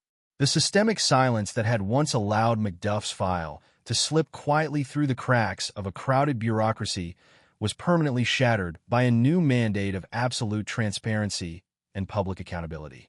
Simultaneously, the state of Texas confronted the severe infrastructure crisis that had originally served as the deadly excuse for McDuff's release. A massive, state-funded expansion of the prison system was initiated, resulting in the rapid construction of new correctional facilities designed to permanently eliminate the dangerous problem of chronic overcrowding. The state government recognized that compromising on public safety due to a lack of physical space was an unacceptable failure of governance. By dramatically increasing bed capacity and modernizing the security apparatus of the penal system, Texas ensured that the doors of its prisons would remain securely locked against those who threatened the peace of its communities. No longer would administrative panic dictate who walked the streets. The capacity to safely cage the violent was permanently expanded, establishing a sturdy physical foundation to match the newly tightened legal restrictions. Yet, beyond the legislation, the policy shifts, and the brick-and-mortar expansions, the truest and most enduring legacy of the Kenneth McDuff case lives on in the collective memory of the communities he tormented and the unending vigilance required to keep society safe.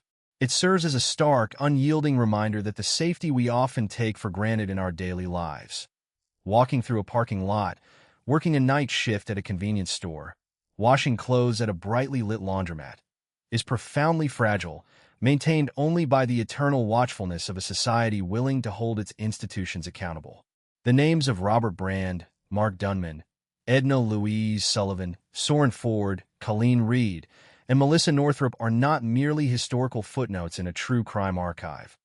They are the solemn, human cost of a system that forgot its primary purpose and the painful catalyst for a state forced to learn from its most catastrophic mistakes. As we look back across the decades at the dark history of the broomstick killer, we are left with a quiet, lingering sorrow and an absolute moral imperative. The legal system eventually corrected its course, hunted the monster down across state lines, brought him to a fair and airtight trial, and extinguished his life in a sterile Huntsville room. Justice was ultimately served, but it was a justice heavily stained by the blood of the innocent women who should never have crossed paths with him a second time. The narrative of Kenneth McDuff stands forever as a haunting cautionary tale about the terrifying consequences of institutional failure, the supreme importance of rigorous accountability, and the enduring resilience of families who fought tirelessly to ensure that their loved ones would never be forgotten.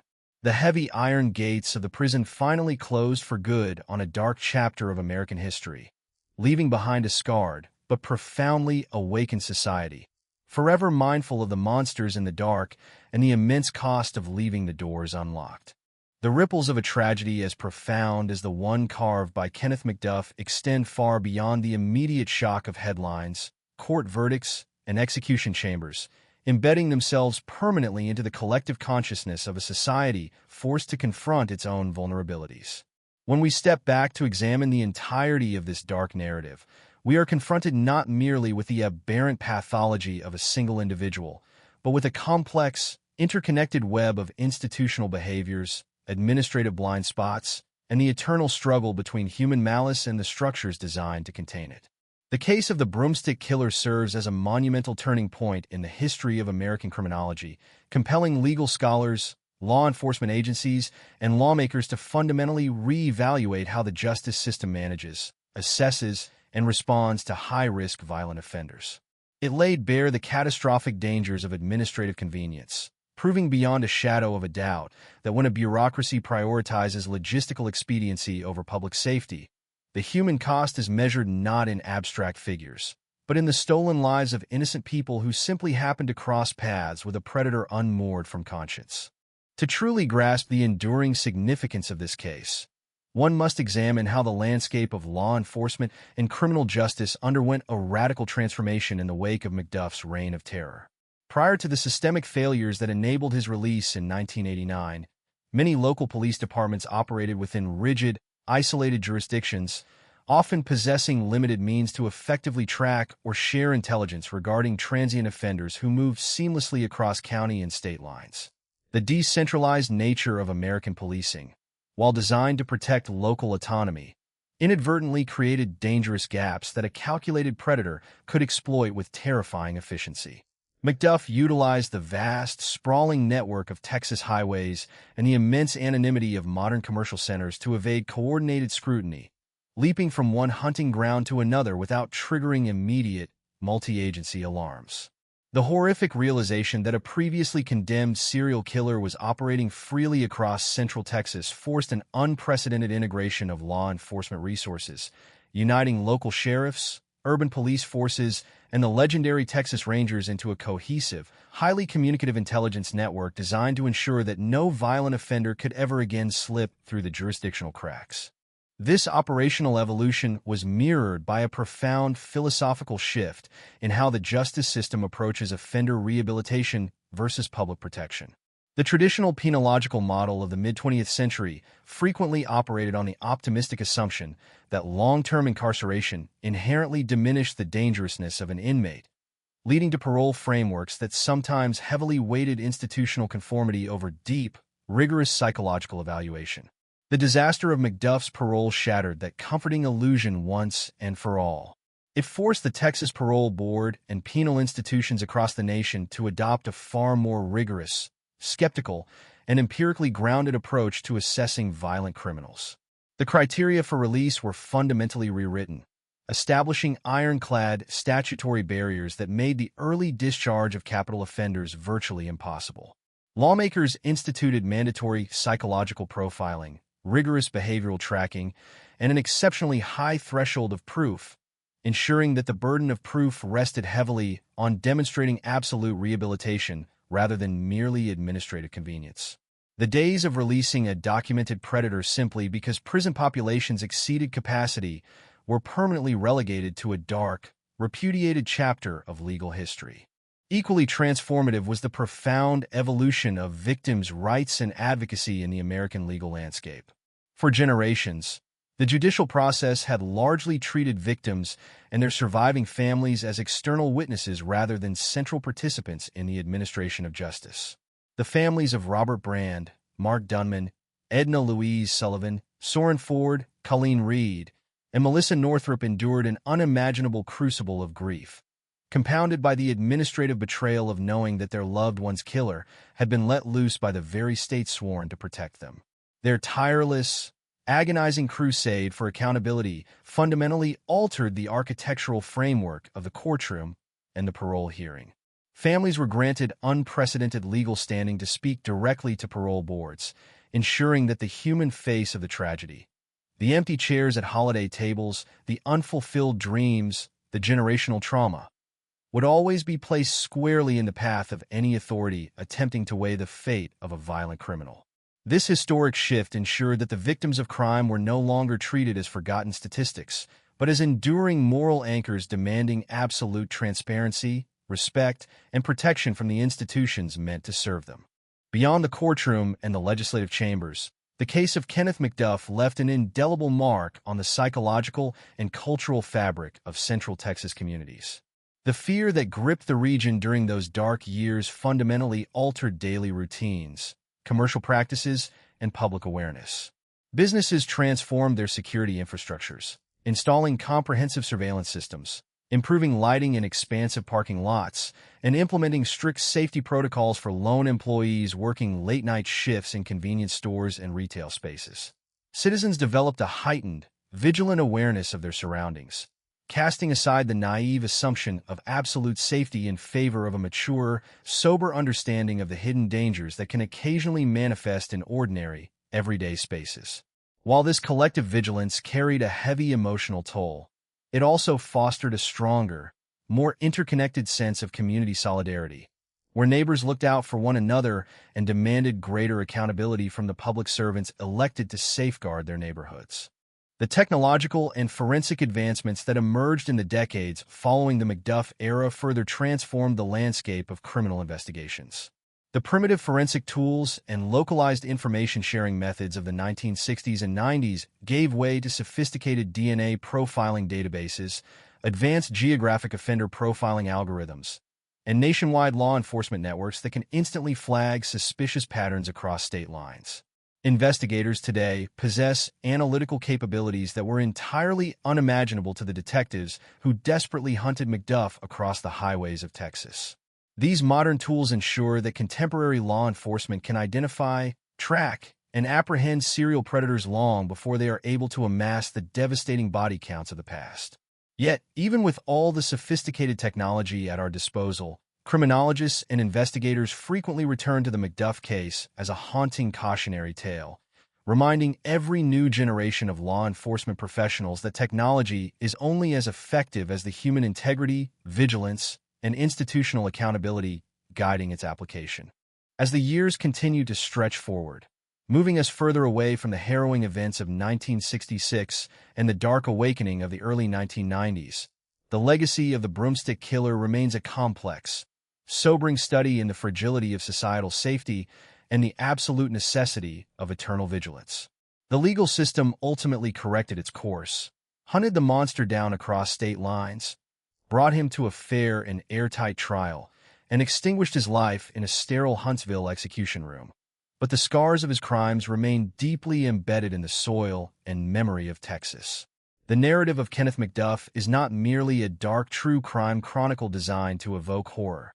It is a profound testament to the resilience of human families who refuse to let their loved ones be forgotten, a catalyst for sweeping legislative reform that saved countless future lives, and a permanent reminder that the sacred covenant between a society and its laws requires unwavering strength, absolute transparency, and uncompromised dedication to the protection of the innocent.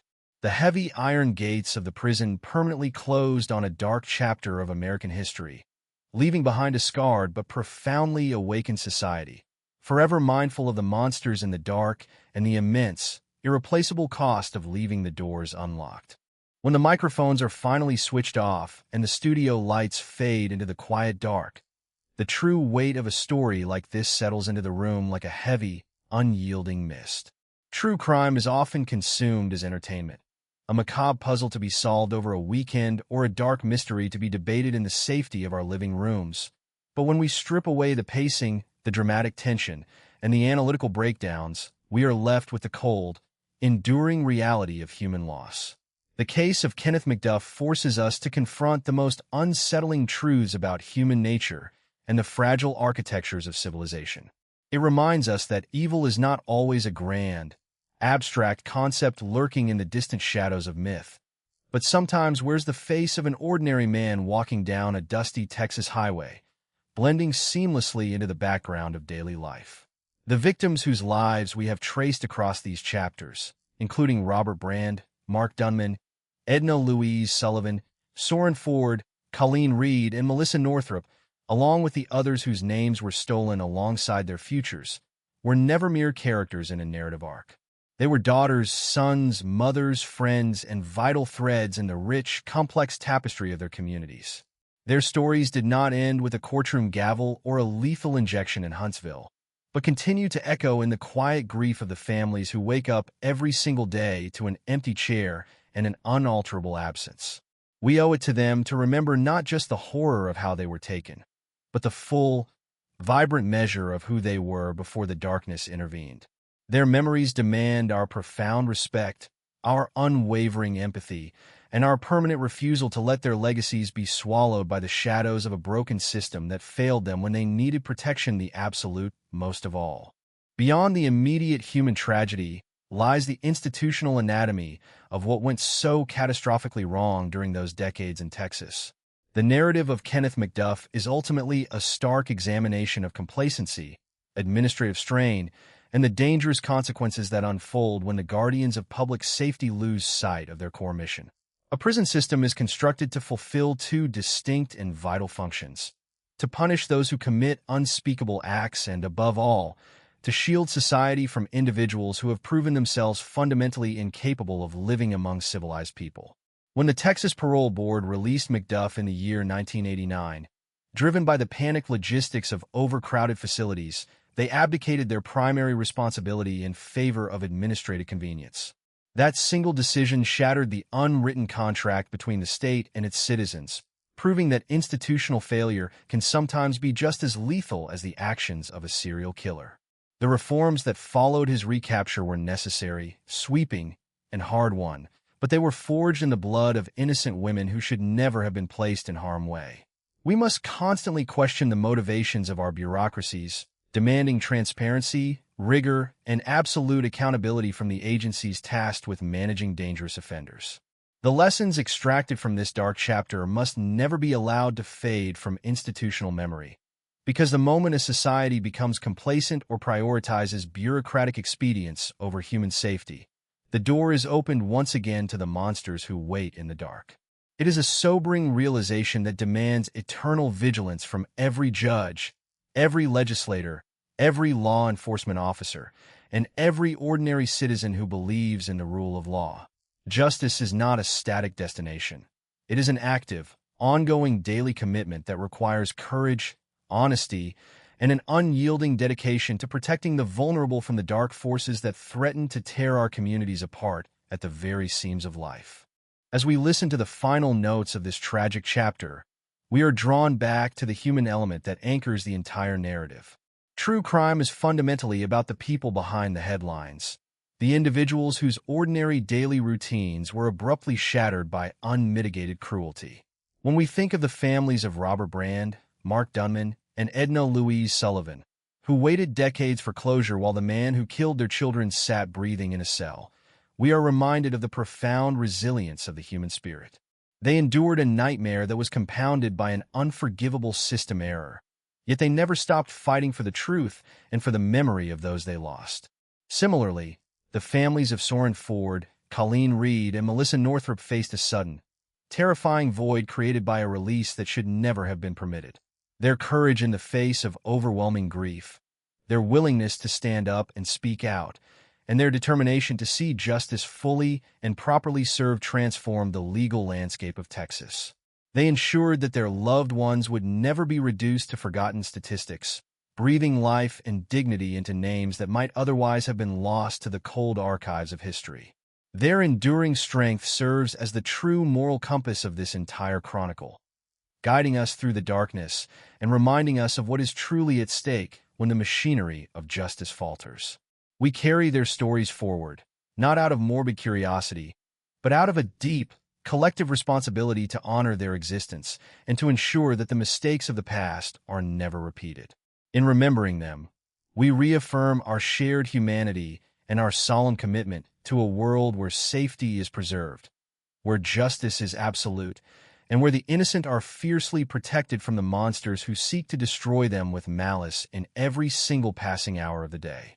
The vast and sprawling landscape of Texas, with its endless highways, quiet rural towns, and bustling modern cities, holds the deep, silent echoes of these events like a quiet witness to history. The sun still beats down relentlessly upon the asphalt where travelers pass, and the convenience stores still light up the night along the lonesome roads, carrying on with the ordinary rhythms of existence as if nothing ever happened. Yet anyone who knows the dark history of the broomstick killer looks at those familiar spaces with a different kind of awareness, recognizing that the surface calm of everyday life is maintained only by the vigilant watchfulness of a society that learned its hardest lessons through devastating heartbreak. Kenneth McDuff is gone, his physical body reduced to ashes and dust following that sterile November evening in Huntsville, but his ghost serves as a permanent, cautionary monument in the annals of American criminal justice. His case taught a generation of law enforcement officers, judges, and legislators that the law must never flinch, that procedures must never override protection, and that the gates of justice must remain tightly locked against those who would exploit mercy to inflict further pain.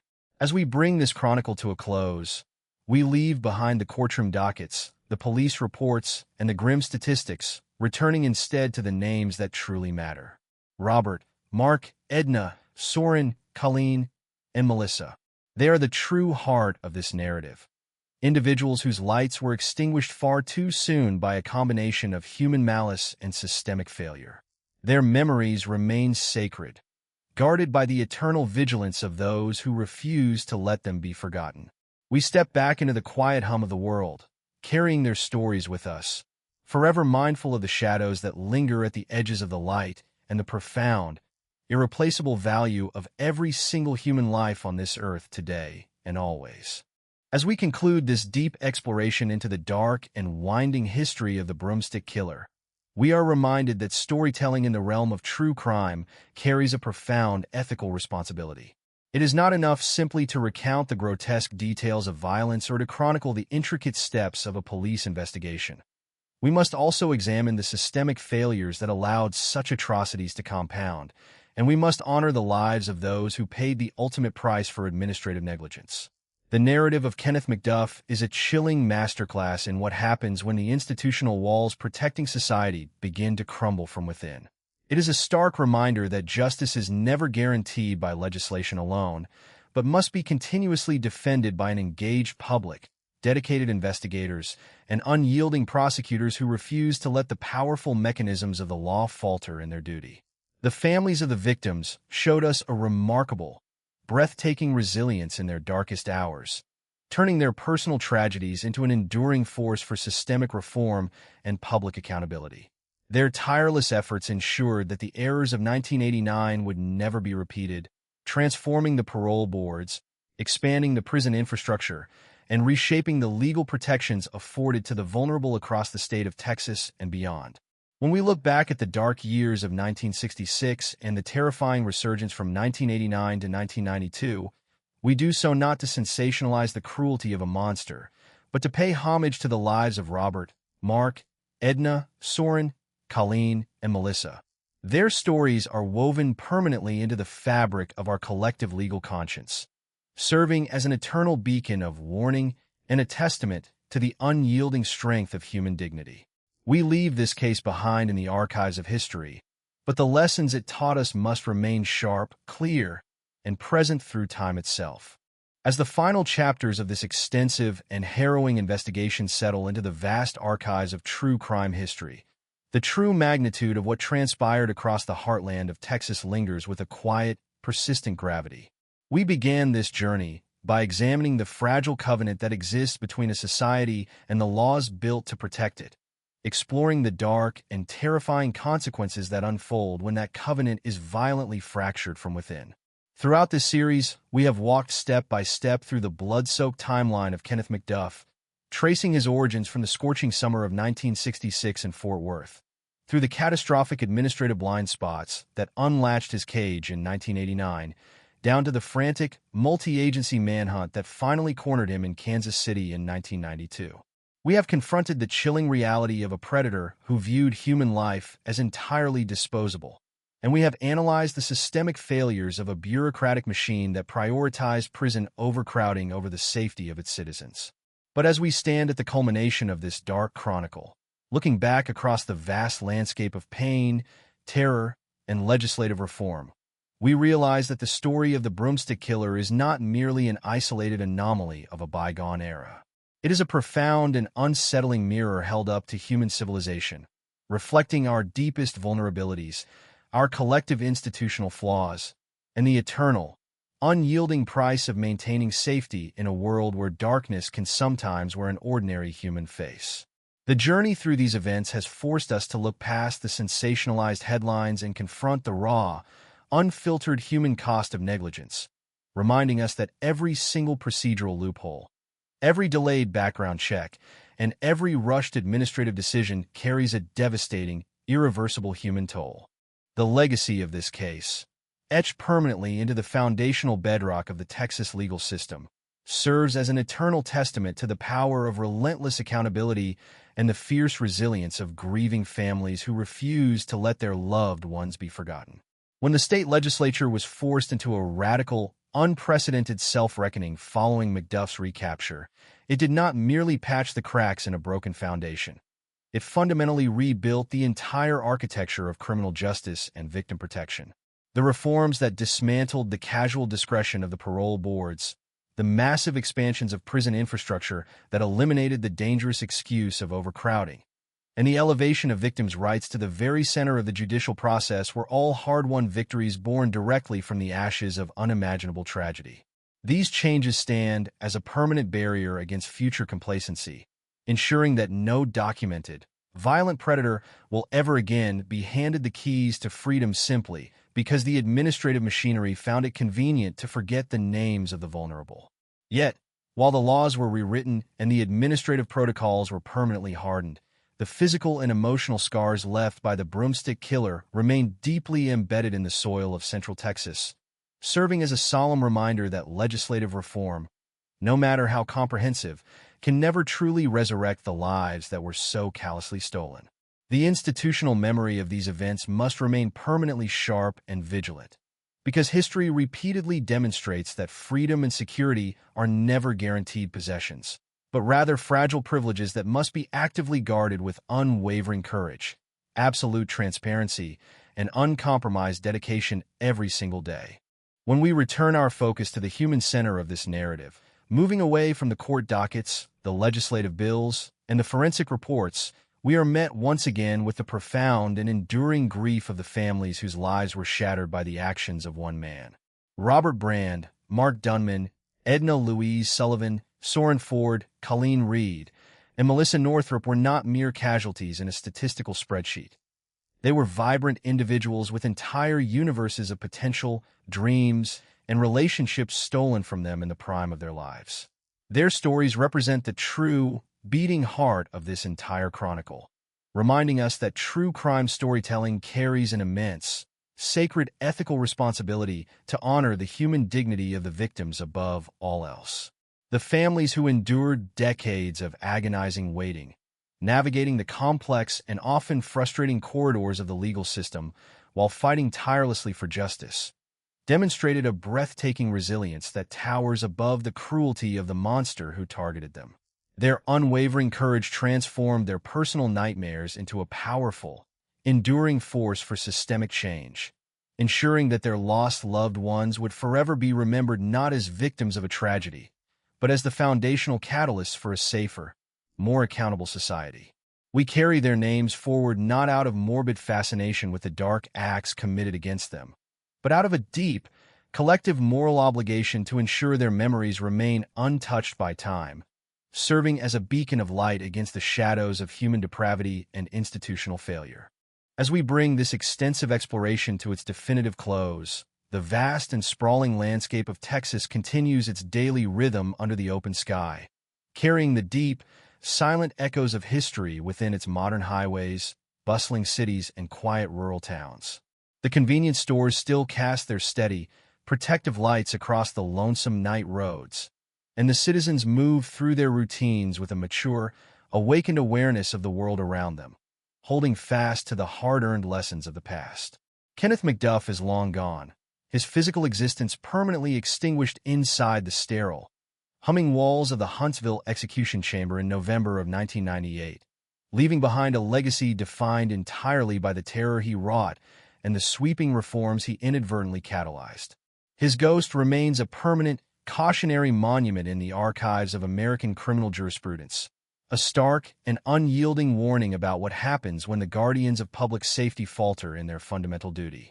But more enduring than the horror of his crimes is the triumph of the human spirit, the unwavering dedication of the law enforcement officers and Texas Rangers who hunted him down, the relentless advocacy of the families who fought for true accountability, and the steadfast refusal of a community to let the light of the innocent be permanently extinguished by the dark. As the studio lights finally dim and the quiet settles into the room, we step back into the ordinary world, carrying the profound weight of these stories with us, forever mindful of the fragile boundaries of our safety, the immense value of every human life, and the sacred, unyielding covenant that binds a civilized society together through time itself. As we arrive at the absolute final horizon of this extensive and harrowing investigation, standing at the very edge of the vast true crime archives that document the darkest chapters of human history, a profound and lingering silence settles over the room. We have walked a long and difficult path together, traversing the scorching summer landscapes of 1966 Fort Worth, navigating the bureaucratic nightmares of 1989, and witnessing the frantic, multi-agency manhunt that finally cornered Kenneth McDuff in the sprawling urban expanse of Kansas City in 1992. We have looked unblinkingly into the abyss of a predator who operated with a chilling, remorseless cruelty, and we have rigorously examined the systemic failures of an institutional machine that tragically prioritized logistical expedience over the sacred safety of its citizens. But as the studio lights dim, and the echoes of this dark chronicle begin to fade into the quiet background of our daily lives, we are left with something far more enduring than the gruesome details of crime scenes or the clinical precision of court verdicts. We are left with the profound, unalterable realization that the story of the broomstick killer is not merely a distant historical anomaly, but a vital, sobering mirror reflecting our own collective vulnerabilities, the absolute necessity of institutional accountability, and the eternal vigilance required to protect the fragile boundaries of a civilized society from the monsters who occasionally manage to slip through its cracks. When we cast our minds back across the sweeping chronology of these events, we are continually drawn away from the cold paperwork of the justice system and pulled back toward the true, beating heart of the narrative, the human lives that were so abruptly and brutally disrupted by malice. Robert Brand, Mark Dunman, Edna Louise Sullivan, Soren Ford, Colleen Reed, and Melissa Northrup were never mere statistics or abstract case numbers in a legal ledger. They were vibrant individuals with entire universes of potential, dreams, and relationships stolen from them in the prime of their existence. Their stories represent the unyielding moral center of this entire podcast series, reminding us that true crime storytelling carries an immense, sacred ethical responsibility to honor the human dignity of the victims above all else. The families who endured decades of agonizing waiting, navigating the complex and often frustrating corridors of the legal system while fighting tirelessly for true accountability, demonstrated a breathtaking resilience that towers far above the cruelty of the man who targeted them. Their unwavering courage transformed their personal nightmares into a powerful, enduring force for systemic change, ensuring that their lost loved ones would forever be remembered not as helpless victims of a tragedy, but as the foundational catalysts for a safer, more accountable society. We carry their names forward not out of a morbid fascination with the dark acts committed against them, but out of a deep, collective moral obligation to ensure their memories remain untouched by time, serving as a beacon of light against the shadows of human depravity and institutional failure. The systemic reforms that emerged from the ashes of this tragedy completely reshaped the landscape of criminal justice and victim protection across the state of Texas and sent shockwaves of awareness throughout the entire nation. The casual discretion of the parole boards was permanently dismantled, replaced by rigorous statutory barriers, mandatory psychological profiling, and an exceptionally high threshold of proof that ensured no documented, violent predator would ever again be handed the keys to freedom simply because prison populations exceeded capacity. The massive expansions of state correctional infrastructure eliminated the dangerous excuse of overcrowding, while the elevation of victims' rights ensured that families would always have a direct voice in the administration of justice. These hard-won victories stand as an impregnable fortress against future complacency, a permanent reminder to lawmakers, judges, and law enforcement officers that the sacred covenant between a society and its laws is a trust that must be guarded with absolute integrity and unwavering strength every single day. Yet, while the laws were rewritten and the administrative protocols were permanently hardened, the physical and emotional scars left by the broomstick killer remain deeply embedded in the soil of Central Texas, serving as a solemn reminder that legislative reform, no matter how comprehensive, can never truly resurrect the lives that were so callously stolen. The institutional memory of these events must remain permanently sharp and vigilant, because history repeatedly demonstrates that freedom and security are never guaranteed possessions, but rather fragile privileges that must be actively preserved through eternal watchfulness and uncompromised dedication. As we bring this extensive exploration to its definitive close, the vast and sprawling landscape of Texas continues its daily rhythm under the open sky, carrying the deep, silent echoes of history within its modern highways, bustling cities, and quiet rural towns. The convenience stores still cast their steady, protective lights across the lonesome night roads, and the citizens move through their routines with a mature, awakened awareness of the world around them, holding fast to the hard-earned lessons of the past.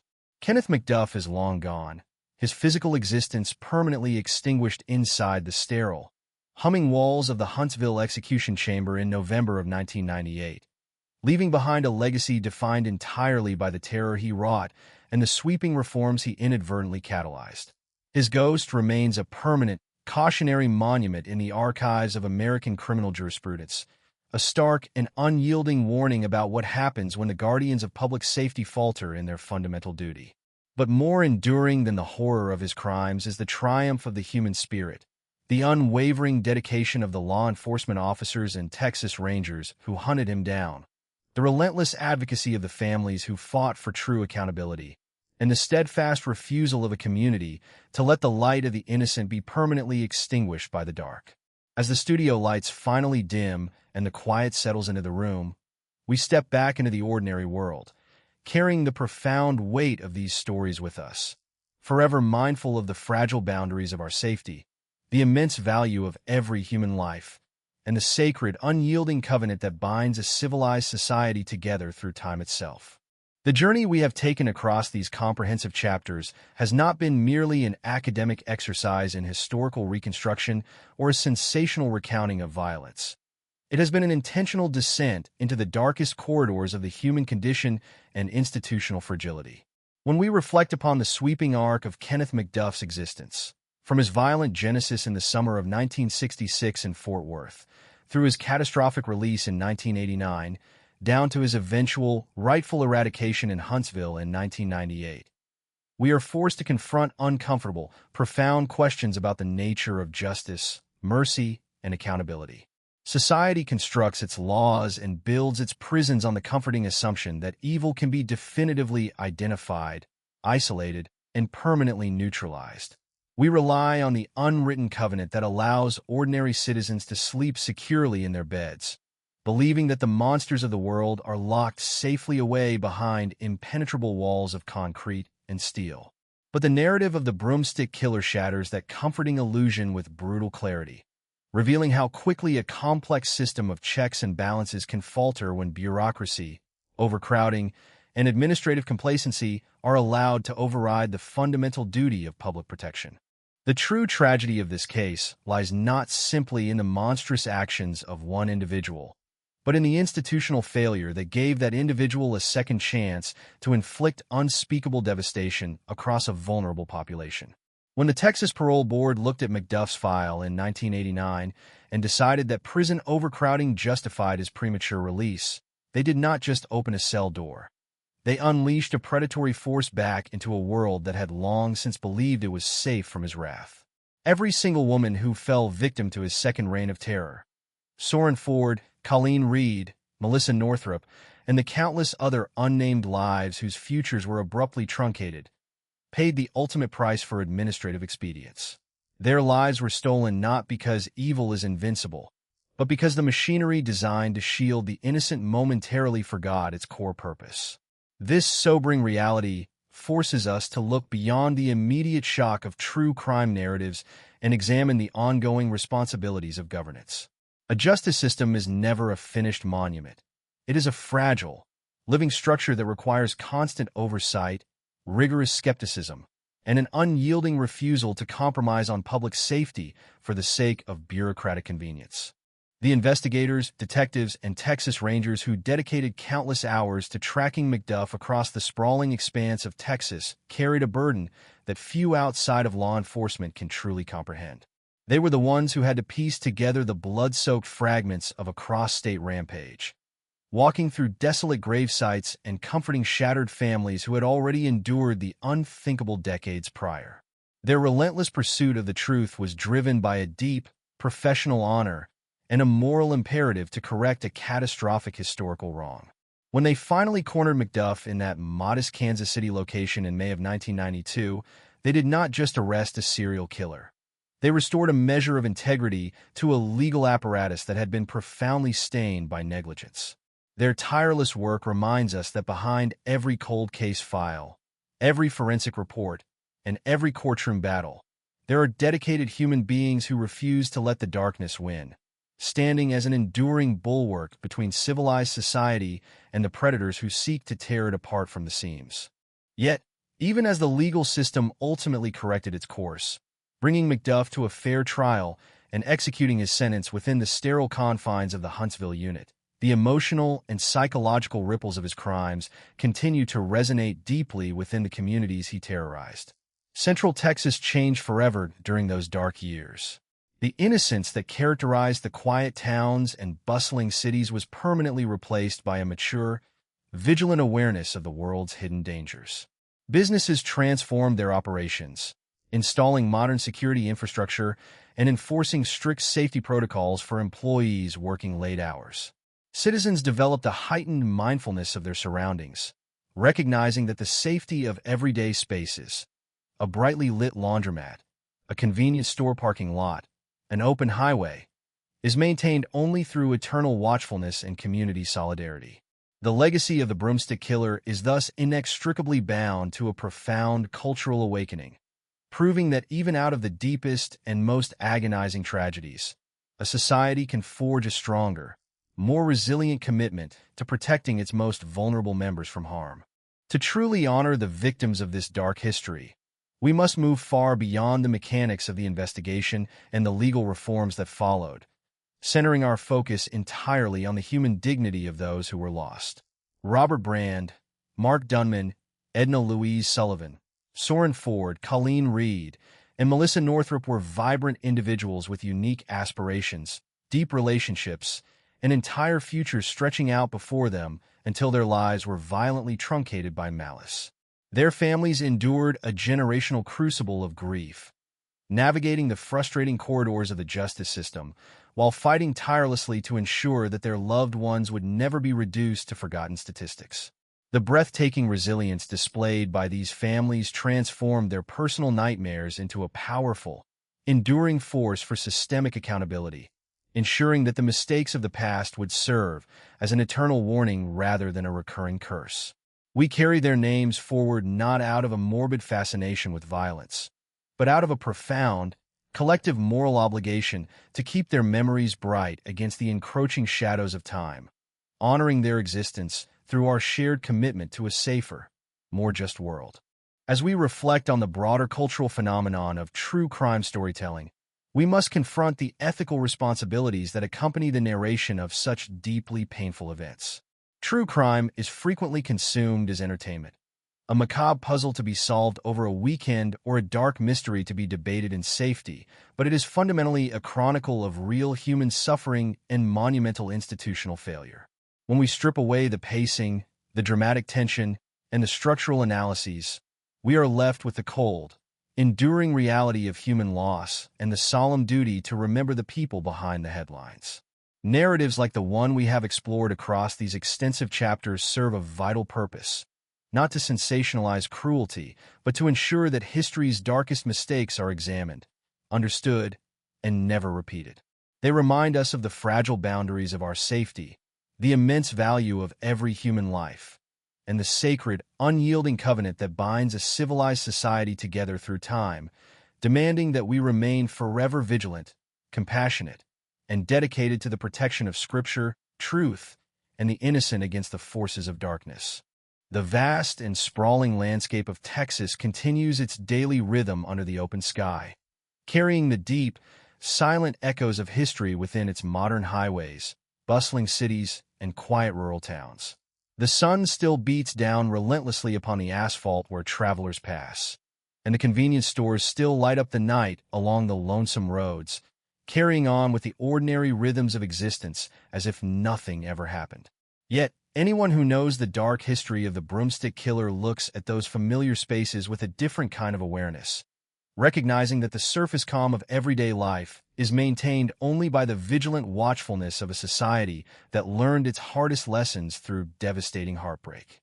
Kenneth McDuff is long gone, his physical body reduced to ashes and dust following that sterile November evening in Huntsville, but his ghost serves as a permanent, cautionary monument in the archives of American criminal jurisprudence. His case taught a generation of law enforcement officers, judges, and legislators that the law must never flinch, that procedures must never override protection, and that the gates of justice must remain tightly locked against those who would exploit mercy to inflict further pain on the innocent. As we bring this comprehensive chronicle to its absolute final close, we step back into the quiet hum of the world, carrying the profound weight of these stories with us, forever mindful of the shadows that linger at the edges of the light. The studio lights fade, the microphones are switched off, and the silence settles over the room. But the echoes of Robert, Mark, Edna, Soren, Colleen, and Melissa remain immortalized in the collective conscience of those who refuse to let them be forgotten. Their memories stand as an eternal beacon of warning against institutional complacency and a testament to the unyielding strength of human dignity and resilience in the face of incomprehensible evil. We leave this dark chapter behind in the archives of history, holding fast to the hard-earned lessons of accountability, vigilance, and the sacred trust of justice, forever dedicated to ensuring that the light of the innocent is never again extinguished by the darkness of a broken system or the quiet failures of a complacent world.